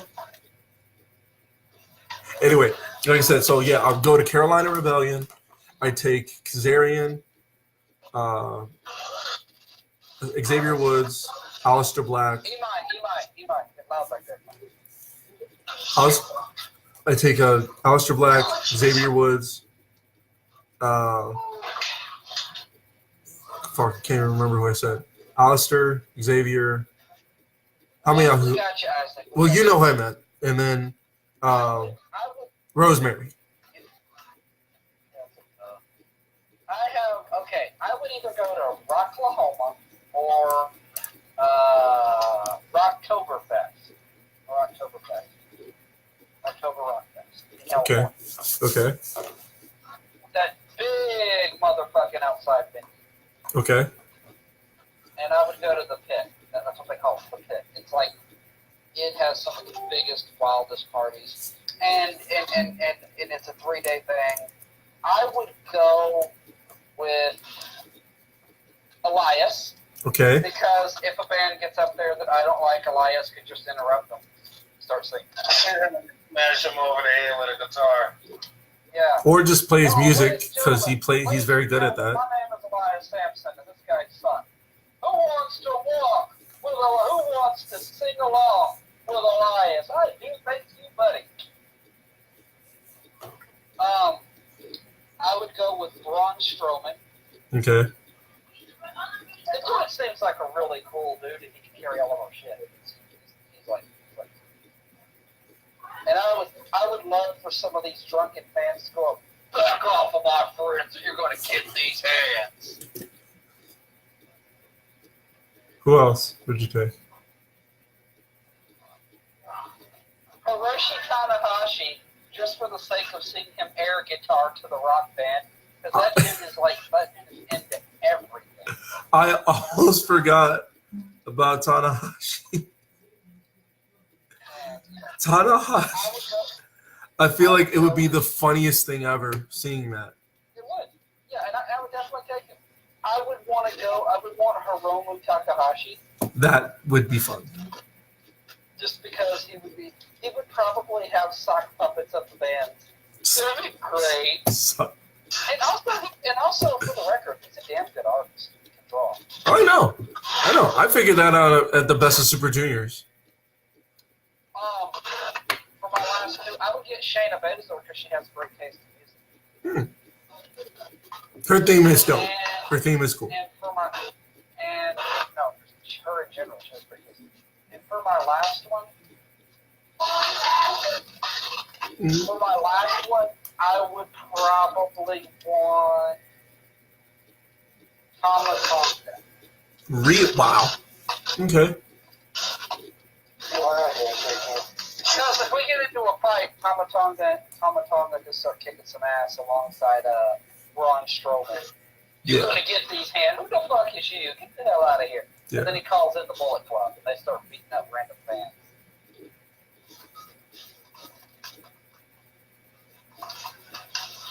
And everybody except Jay White shows up, like Tonga Loa, not Ghetto and Jado, but Tonga Loa and Bad Luck Fale should go up. Could you imagine, like, Bad Luck Fale and Braun Strowman beating up on some random ass people? I don't know. I feel like it'd be terrifying. So, Yeah. Like, Tama Tonga seems like the coolest dude ever, and I know he's into rock. Alright, so that's my 6. All right, next question.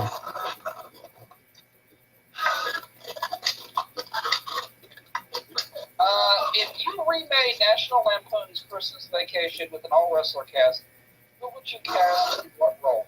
That's the mother, the father, the son, and the sister. 4 roles. I haven't seen this movie in a while. I remember seeing it once. I haven't seen it. Actually, didn't even see it. Trying to remember what This happened. question should have been our favorite non-wrestling TV special, but because the person who asked it responded to this question, but I moved it up as it was. Okay.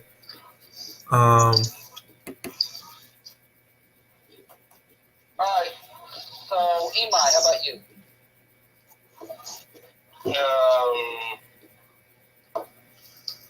What do I have to pick?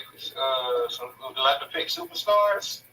Yeah, it's wrestlers. You don't have to pick necessarily WWE. Okay. No, I think I have a good idea. Dashwood. That's who? That's Tennille Dashwood. Tennille Dashwood is the mother. Tessa's the daughter. Tessa's the daughter. Then you got Cody as the son. And Hangman Page as the father. Oh God. Wow. You have yours yet, Isaac? Yeah, I do. I'm gonna say Christopher Daniels is the father. That would be hilarious, but Christopher Daniels is the father.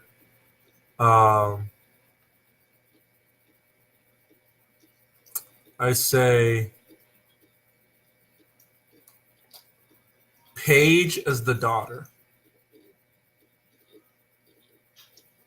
Flip Gordon as the son. And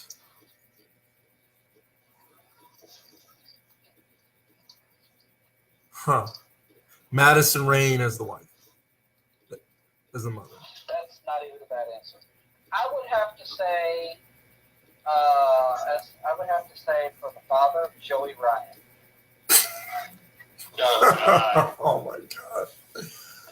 Oh my gosh. Who's that right into National Lampoon? Did you know it? No, that's why I said that. Oh my gosh. Joey Ryan? Joey Ryan is the dad. Leva Bates is the mom. Uh-huh. Leva Bates. But Leva Bates and Joey Ryan as the parents. You've already gone way too far into left field. Yeah, you're already past the point of no return. You might as well just keep on with this wild train. Oh Yeah, my gosh. and Alexa Bliss's sister. Huh. Who's the son?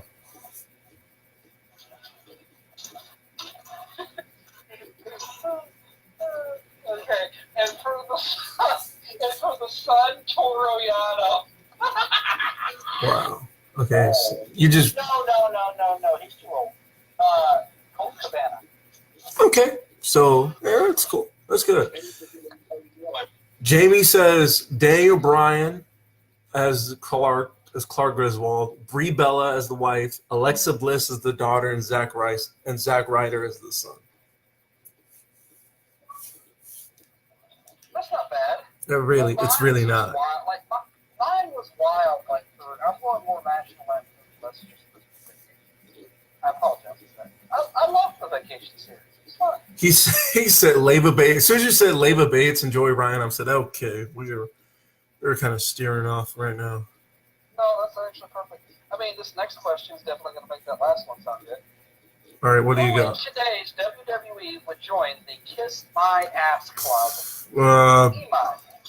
already got one. Baron Corbin. That is the obvious answer. That really is. There's nobody else other than Baron Corbin. Actually, I have somebody. Ben Balor, Bobby Roode. Is any of the faces No, that you probably Fine. because Vince McMahon is always the heel. So it would have to be like Ben Balor, Seth Rollins, come in and just do a heel swerve. There is.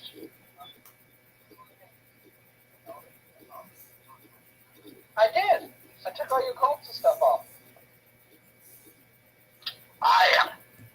Vince McMahon would come out like, "You're either gonna kiss my ass or you're fired. You can go to work for SmackDown. Yeah, go back to NXT." You know what? If you don't, either you join the Kiss My Ass Club or you're all going back to, he lays in more Foreman Center. Yeah. So stupid. This is so stupid. Okay. So, yeah, I mean, I'm not going to name anybody specific, but it would be faceless because this is Vincent Kenny McMahon. Ray Wyatt, come and join the club. Yeah. Ray Wyatt versus Vince McMahon at WrestleMania. Yeah. I'm sticking with my answer, so. Ray Wyatt versus the Undertaker being Vince McMahon's representative. This time, Bray actually beats the Undertaker. I honestly would not have a problem with that. Hey, if you smell that volume's too loud. Jamie says. Jamie said Alexa Bliss. Continue. I think Alexa Bliss would quit, especially because she still has trauma from. Let's try not to get back into that. So. Nikki Bella would do it. I mean, she did incest porn as a teenager. Wow. Yeah. Just put. Okay. John Cena joins Vince McMahon's Kiss My Ass Club. Yeah. Just preparing. Let's just go ahead and make everybody watching turn the channel and make the arena clear out. John Cena's kissing his ass, and no one fucking cares. Jets prepare. Oh, great. Y'all say what? What happened? If Ronda versus Becky versus Charlotte happens at Mania, what do you think that means for Asuka? Asuka? This is Sonya Will. Yeah, we're probably going to get that before Mania. Yeah. At Mania, if she doesn't face either Becky or Charlotte, I see them. Becky, that's done.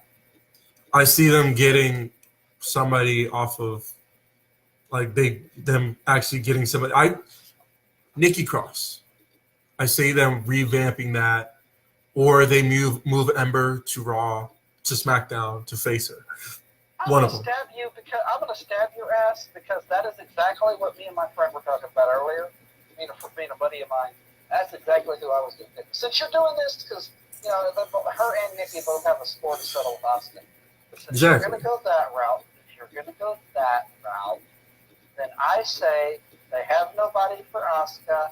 There's nobody that's going to do it. Asuka's going to go to Mania. She's going to be like, I want to face somebody, no competition. And because they don't have anything for her, next thing you know, you hear the all too familiar music as Shayna Baszler walks down that ramp. NXT Women's Champ versus SmackDown Live Women's Champ. I don't think that would happen, but you never know.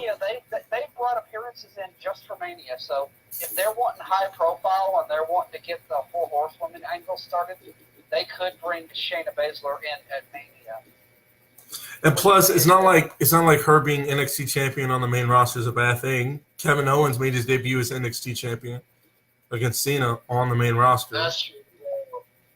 Well, since we gone that route, I think I would love to see Asuka versus either Kairi Sane or Io Shirai. It would probably be Kairi if they called her up. Yeah, because Io literally just got there.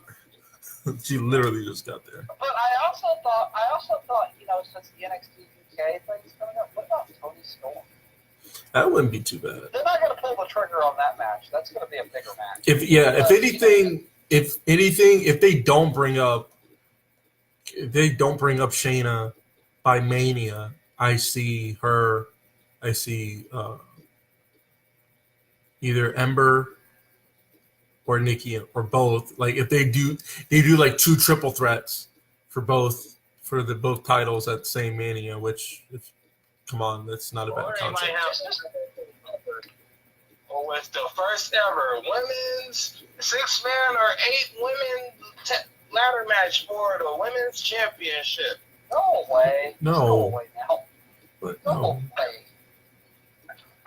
Hey, you already know WWE's logic with they That's- like doing these first time ever matches with the women.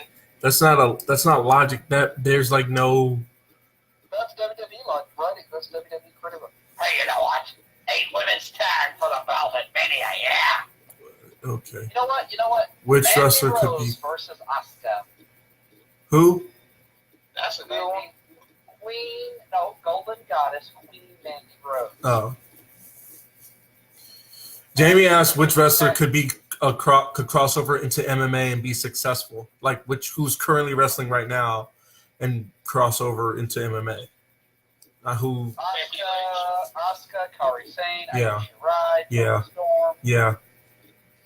not Bianca Belair. No.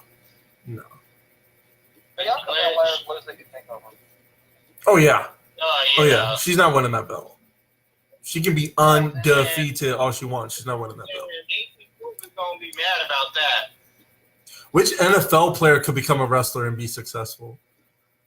That's a good question. I don't know. Michael Vick, his finisher could be the chicken fight. Okay, you shut your mouth, and we're gonna move on from this question. Next question. Next question. Hey, you don't dictate the question, fool. I love Team Melvin. Yeah, well, move on. Next question. With NXT and NXT UK and more possible branches in the future, do you think we'll see an NXT Royal Rumble in the future? The concept is there. It's there, but I don't think so. I'm No. actually against it. Like Isaac said, it's there. the concept is there. But if you're opening up, like, because NXT UK, the top champion is the UK Championship, and NXT, if the top title is the NXT Championship. So you're gonna do that for every other branch you open? No. Well, if they have one, and this is the concept that Matthew Audet suggested. What if it's called the NXT Territory Battle Royal? And like what, the winner wins a shot at the top title in their respective territory? No. For all the territories, like let's say we have, let's just for the sake of saying, you have NXT Mexico, NXT UK, NXT Australia, and NXT Germany, because that's a possibility to happen. You don't have to be able to explain that in a minute. But let's just say that for the sake of arguing, that's the thing, okay? Okay. And it doesn't have to be NXT Australia. We can say NXT China for all I care. I don't care. Just NXT this, NXT that. And like, okay. Sounds like somebody's watching Science because I hear some moaning going on in the background. Wow. What? What is What? What happened? Somebody's listening to watching Science because they got moaning going on in the background. I am not watching nothing. So you are. Okay, moving on. I'm just looking. But like, just imagine like we have like I'm gonna four get to it in a NXT second. territories plus NXT.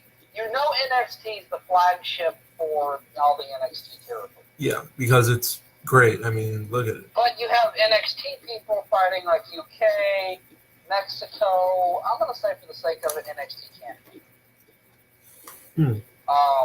Or Germany. It doesn't matter. Again, it doesn't matter.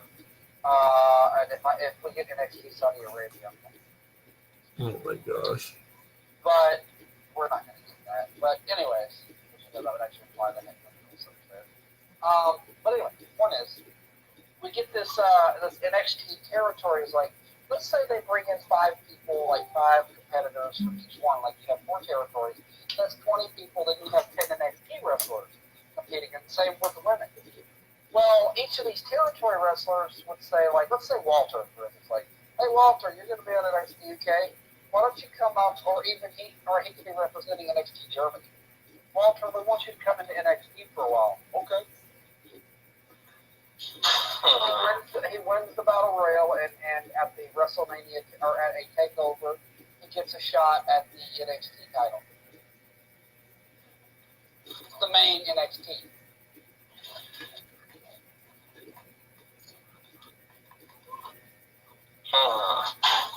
But the caveat is, it's not just an NXT title shot. It's that you get a shot at any one of the territory titles you choose. You could get UK, Canada, Mexico, whatever. But the main goal is the NXT one, because I feel like that would be more logistic. Because it is the original NXT, it's the flagship. It's where all the crossovers they want to go. So Yeah. you get, like, let's say that Walter wins and he's the NXT Germany champion. Then obviously it would be the NXT Germany champion versus the NXT champion.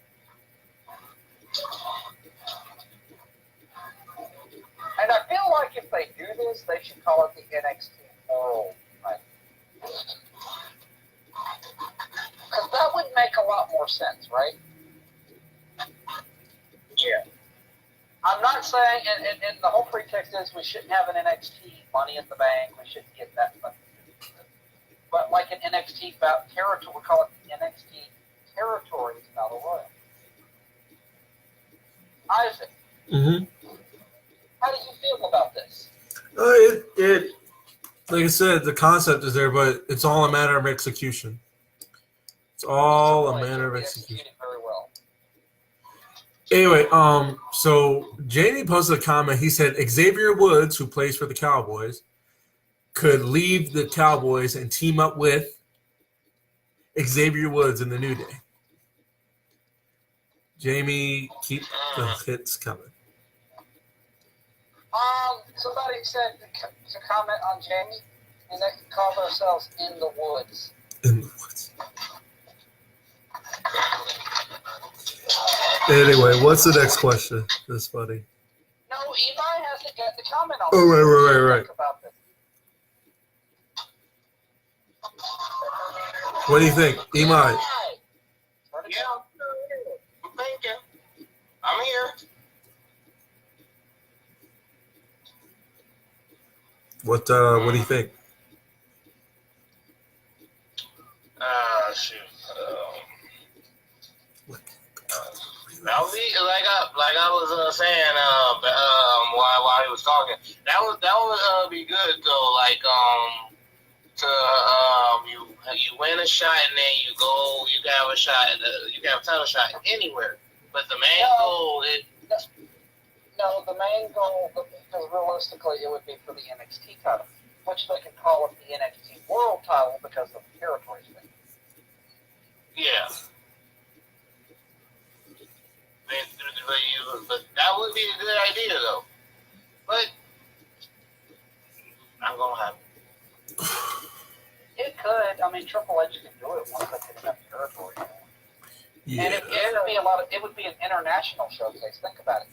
20 people out of 30. They're already working on NXT Germany. See, I called that, didn't I, Isaac? You said it. Yeah, they're working on NXT Germany. They already got a performance center out there. They already having people try out.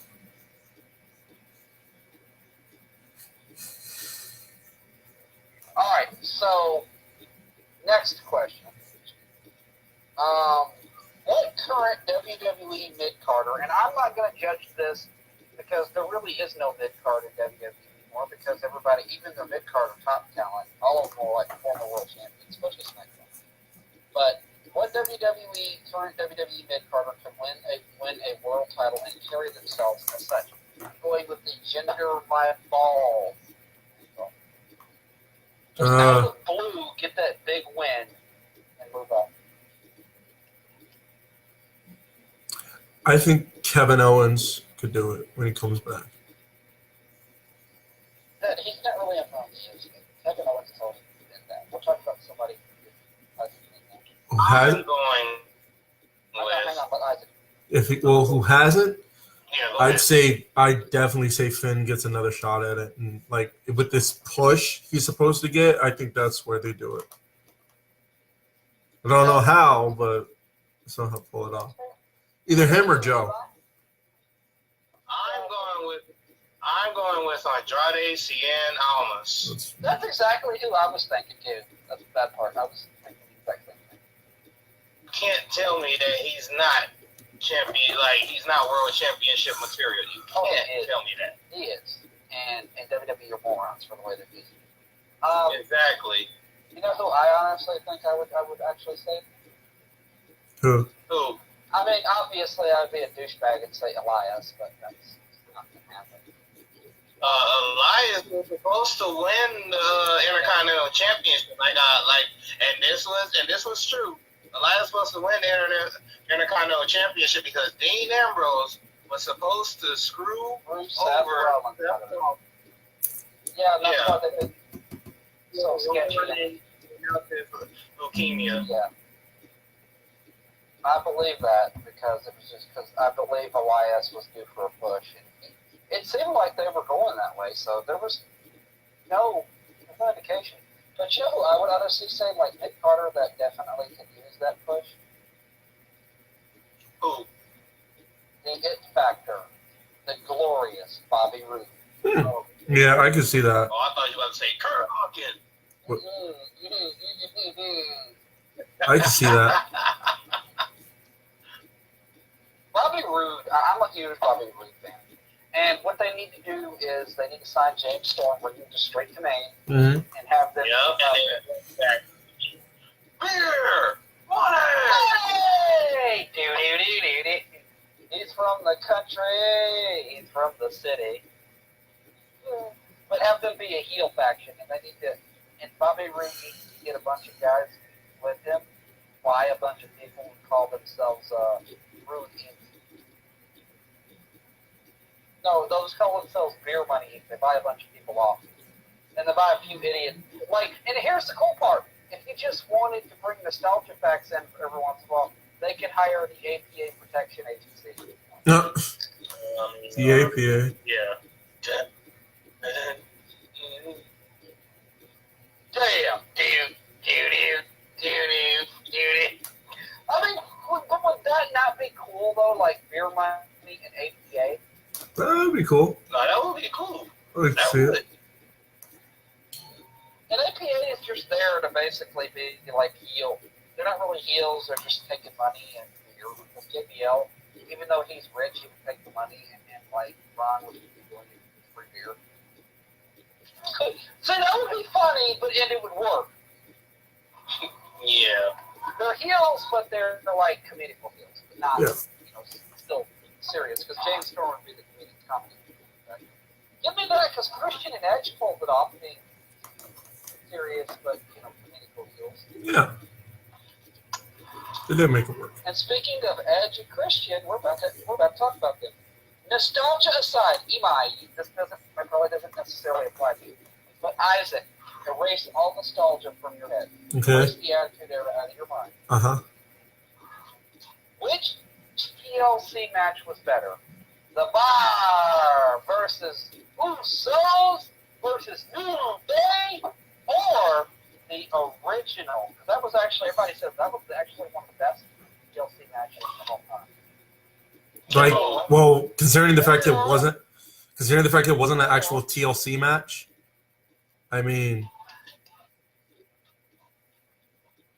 considering the fact it wasn't an actual TLC match, I do gotta say, I do like that chemistry between the Usos, the Bar, and the New Day. Even if but it was that TLC versus the original TLC match. Brother Ray, Brother Devon, the Dudley Boys versus Matt and Jeff, the Hardy Boys versus Christian and Edge. I gotta give it to. Now, I do want. Hang on. One second. Now, the build up to this match. This is how it feels. Are you serious?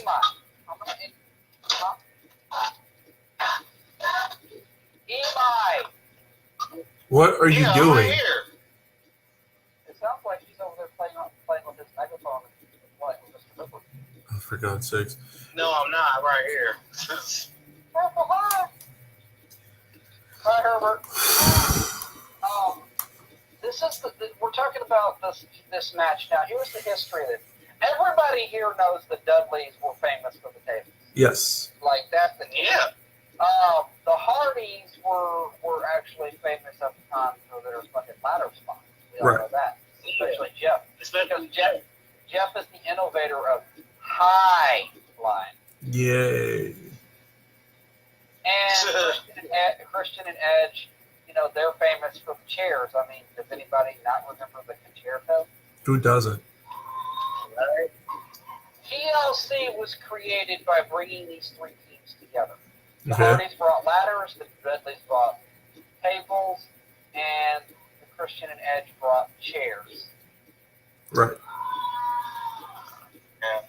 So, this is the storyline that built up to the first ever PCC, which was still a ladder match, the original. They've had pins and submissions in some TLC matches since then. But, you still had, you know, these three teams came together and had the first TLC. Now, the question is, do you think that the Usos, the Bar, and the New Day would put on a better TLC match, or do you think the Dudleys, the Hardys, and Christian and Edge put on a better TLC? Well, when you put it that way, I believe I do believe the chemistry between, like I said, it's the chemistry between the Usos, the Bar, and the New Day that we've seen these past just about all year. I definitely think that would stand out, and I do think they would put on the better TLC match. The Dudleys, Hardys, and Edge and Christian match will always be special, but now, nostalgia aside, I think that would be the better TLC match. The Usos versus the Bar versus the New Day TLC would be the better match. Yeah. I was live at that. SummerSlam. My friend took me. I was there. Nice.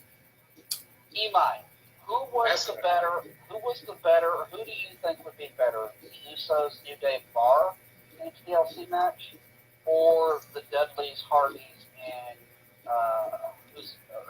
Christian and Edge? The Dudleys, Hardys, and Christian and Edge. Why is that? We heard Isaac start. Because they all had chemistry, and that was a really good match, one of the greatest of all times. Yeah, it was a match that took the spotlight away from Stone Cold, Kane, Triple H, Undertaker, The Rock. They stole that SummerSlam. Okay, now here's where I weigh in, Isaac. Now, he said they both had chemistry. They have chemistry, but both sides have good chemistry. Yeah. And they're all different wrestling styles, bring into one. But here's the thing: today's TLC matches, they've oversaturated the TLC spots so much that we expect them. There's nothing they can really do too much. It's surprising. But Edge, Christian, the Hardys, and the Dudleys were hitting insane spots. Action was nonstop. Things were just constantly going on. Ladders, people were going through tables left and right. Ladders were being brought in all over the place. Edge with that diving spear off the middle of the ladder was just amazing.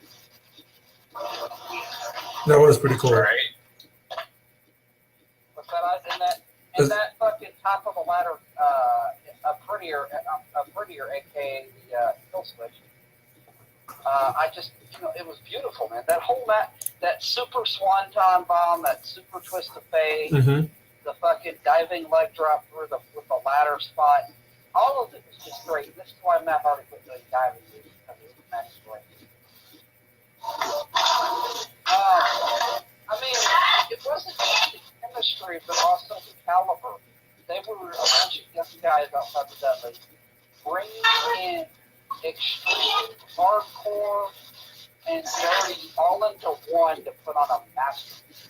And don't get me wrong, the Usos, the New Day, and the Bar would be a much better wrestling match, but you're talking about two different styles.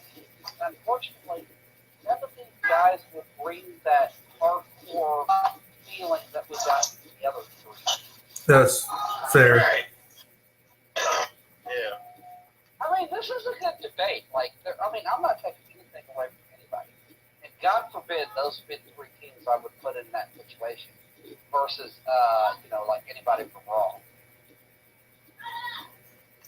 But this would be a great match. Now, I'm going to move on to the next question because we are actually making really good time. Yeah. What's your favorite Mick Foley moment, Isaac? This is an easy answer. Mick Foley. Let's see. Mick Foley versus The Rock. Hey, background. Mick Foley. Ow. Yeah, sorry. So, shut up. Mick Foley. Mick Foley versus The Rock. Empty Arena, Sunday Night Heat, 1999. Imai. Best favorite Mick Foley moment. Mick Foley versus Undertaker, Hell in a Cell. That is like the second best choice. So I guess since you two were hitting the obtuse, I'm going to hit the obvious choice. Mick Foley winning the WWF title after Bischoff spoiled the results and everybody watched it. That's like the crowning achievement in his career. But that's not my pick. That's the obvious. Anything Cactus Jack versus Terry Funk in a death match. Yeah, okay, that is absolutely fair. Can't even deny it. Can't even deny it. Those matches were crazy. I hit the most obvious choice, and neither one of you can deny that was a good choice. Yeah. That's not what I was doing. That was obvious. Okay, this next question is funny as hell. Who is the best and worst wrestler dressed as Santa, and who should dress as Santa? Isaac. Let me see. The best, Mick Foley. Sorry, Mick. Yeah. Mick as Santa is just great. That's the best. The worst had to be that year Sylvan dressed up as Santa. Oh my God, I remember that. He dressed up as Santa and tried to beat up Batista, and it backfired. How dare you hit the Santa? Who should? So yeah, that was best Mick, worst Sylvan. Who should? Yeah, who would you like to see dressed up as Santa?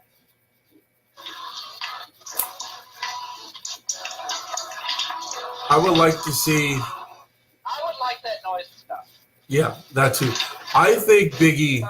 I would like to see Biggie dressed as Santa. Outside, I can't control that. How can you not control? How can you? God. Because there's someone in their car bumping music. Sorry. I'd say I want to see Biggie dressed up as Santa.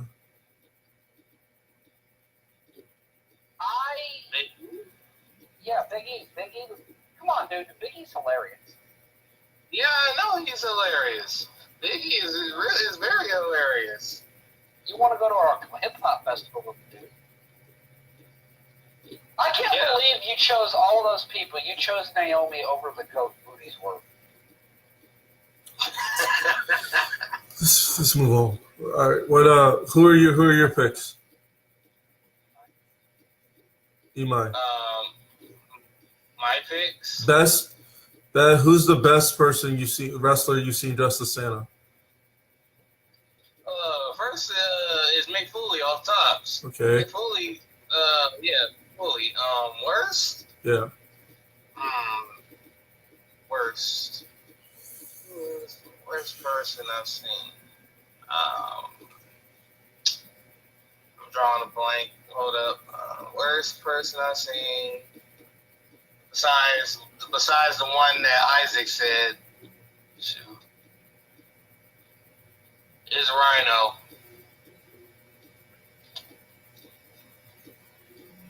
And who would you like to see dressed up as Santa? And who I want to see dressed up as Santa is Ambrose. All right. Okay. Okay. Um, By the way, Jamie said he agrees. He thinks Dudley's, Hardy's, and ENC is better. Cactus Jack. He says his favorite Foley moment is Cactus Jack and ECW, and he says best Foley, worst Balls Mahoney, and he'd like to see Rusev as Santa. Oh yeah, who doesn't remember Balls Mahoney? And then he says, if not that, Ted DiBiase. And he would like to see Rusev or Daniel Bryan. So. Well, we all know Daniel is not dressed as Santa. So what about you, Donovan? What do you say? all right, you ready? Yeah. Best. All right, I'm going to go with the worst Santa first. Okay, worst. Shockmaster. Oh, Dang. okay. Actually, I kind of got a toss-up between Shockmaster and Hulk Hogan. Oh. Okay, what's the best? Just look up Hulk Hogan Santa with muscles. I'm straight. I can already picture it in my head. The Man. best? Excuse me. I'm not even going to lie. The best Santa?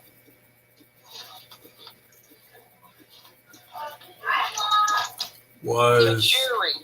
oh, I think I remember that one. I think I remember That that. was great. He was so good at it. He I was think I so remember. good. Okay. The jury? Yeah, I think it was like 02, 03, around there. Mist? The Green Mist Santa? Uh-oh.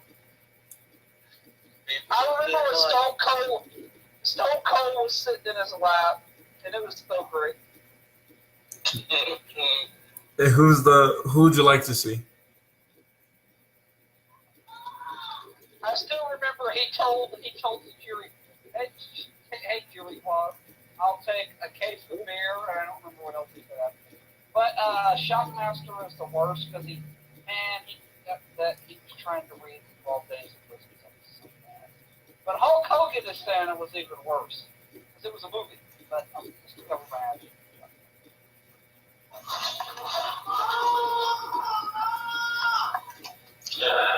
All right. Okay, what's the who'd you like to see? What do you think was the landmark for wrestling this year? Landmark as in how? Like What was the big impact of this year? It doesn't have to be a specific show or match or event. But just what was the big event that happened every year? There's one big event. Imai, go first. The biggest event, whatever. That one crazy thing that happened this Final year. battle. What? Oh, wait a minute, say it again? He said final battle. Yeah, because it was the biggest landmark for this year. He said final battle. Okay. Because honestly, you can't deny that. I mean, it put Ring of Honor at the top of the chain. It beat everything New Japan, even WrestleMania. It was up there with WrestleMania. Oh yeah. Oh, Final Battle this past? You mean this past Final Battle? Absolutely. This was the year ender. That's not even an fair. Yeah, it was great. It was beyond great. It was fantastic. Yeah. For me, and it's not that I don't even hate saying this. For me, it was seeing, as much as it killed me to watch it, watching Tanahashi win the G1 when watching Tanahashi win the G1 after I thought I wouldn't see him after he got it looked like he got his knee ripped, like just destroyed by Minoru Suzuki in January, and I'm thinking, okay, I'm not going to see him again. Which was the thing about it was in January, that was the first time I'd ever seen Tanahashi lose a match. like I never seen him lose. So seeing him lose in the way he did, I think, oh well, then that's got to be it. And then he comes back and wins the G1. Not only wins the G1, but beats the guy I picked to win it. Yeah, that was crazy. Jamie's answer is the New Japan, the Tongans turning on the rest of Bullet Club. Yeah, that's because we got the elite. We got the elite as their own faction out of that. Yeah. Those are all good answers, but I have one that I can summarize as most of Okay. But the complete rise of the independent circuit, especially post All In. Yes. I can't even deny it. I can't deny it. You can't deny that. I can't. Because that's everything spiked after that. Like after All In, everybody's paying attention now. It's like, yeah, it's like Punk. It's like Punk's. It's like All In was like the pipe bomb that Punk dropped in 2011. Do I have everybody's attention now? And we do. They do. Everybody has the Indies now has everybody's attention if it didn't before. And Eli, I'm not blaming you for that because it's just that when it gets like so loud, weird or something. But I'm not blaming you for that. So. Because Eli's trying to drown it out. Yeah, I can tell you he is trying to drown it out. No, I'm not worried about it. Yeah. And Isaac, that was a damn good answer. That was a damn good observation. Last question, Eli, I'm starting with you now. Is the Authority of Impact good and bad, and why?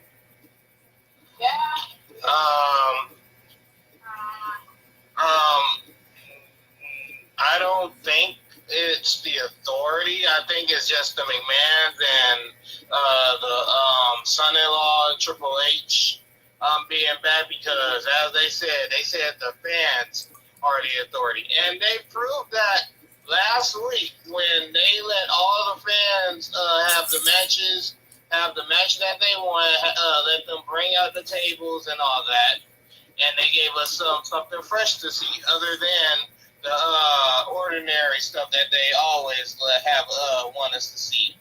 But they actually put on stuff that we actually want to see, and they brought up Mustafa Ali from 205 to SmackDown Live now. So it is a good thing, and that is my reason. It's a matter of perspective for both of them. It's yo, that's I'm done. Isaac. Question. Let me see. I think it's a matter of perspective. When I say that, it can be both, but if I have to pick one, the fact that they even showed up and said that we realize, it says we realize we've messed up, and that's kind of the good. The bad is that it's gonna turn very quickly, and we're all gonna go back to right where we were before, which is hating what we're seeing. So I think it'll be good, but it won't last long. So yes, so it's good, but it's good because we are seeing new things, but it's not going to last long. You think maybe? Yeah. It has potential. It has potential, but we all know how this is going to go. I'm going to answer this no because we've already been tired of seeing the Authority. Yeah. So, we don't need any more heel authorities. So. And I don't even need to justify why we don't want to see any more of the Authority. Yeah. All right, so let's dive into. Let's go ahead and get to these here final thoughts. Yeah. Get the hell up out of here. Yeah. Eli, you're our guest, so you start us off with final thought. Final thought. Great show. First time being on here. Sorry for all the interruptions. I tried to quiet them down as much as I can, but some was out of my hands and some weren't. And like I said, but yeah, great show. Was happy to be on here for the first time. Really learned a lot, but yeah, that's my final thought. Donovan? Isaac? Oh, No, Isaac. okay. Me, my final thoughts are simple. Stay golden. And WrestleMania, I'm so sorry. Wrestle Kingdom is coming up next week. Actually, it's in 2 weeks. A week from this Friday, it will be Wrestle Kingdom, January 4th. That whole weekend is going to be full of, if you love professional wrestling that isn't WWE, trust me, that is your weekend, because you're getting Wrestle Kingdom on the 4th. On the 5th, you're getting Zack Sabre Jr. versus Pac, a.k.a. Neville. And then that on the 6th, you're getting Impact Wrestling Homecoming. So, yeah, it's chock full of great wrestling. Forgot. And that does compare to WWE, but I'm about to say you forgot one, but that's WWE, so I'm gonna leave that. yeah. And then also calling it now, like I have in the before, and like I did at Bound for Glory at what's his name? At Homecoming. Rosemary's coming back. Calling it now. Anyway, those are my final thoughts. My final thoughts are, I hope y'all enjoyed the show. We had a little switch. The questions were good tonight. They were simple, and we like that smooth and simple style of doing it. I hope you all realize that Golden Warrior is not going to be champion for a while. He's not going to the Battle Royal on January 20th. Looking to enter the Battle Royal, or looking for a Big's grand title shot. If you want to know why, watch the previous episode of Golden Report. I explained it. And we are going to be dealing. We're going to be doing a lot of stuff here. We're going to be getting a lot of moving for that. It's like Supernova was actually a pretty light book card, but it had a lot of high level communication. So just keep tuning into that, and we'll keep you posted. As far as the Golden Report on Wednesday, I will let everybody know Wednesday if you're not supposed to show up. I'll let you know when we do something else. So until then, stay golden, walk with a lion. Yeah. We'll see you all later. Absolutely. All right, y'all have a good one. Y'all have a safe. And one more thing. Everybody have a safe and Merry Christmas. We'll see you guys next time. Tomorrow night, 10 into Maddie, Maria, Yeah. Danny, Levi, and Eric. Peace.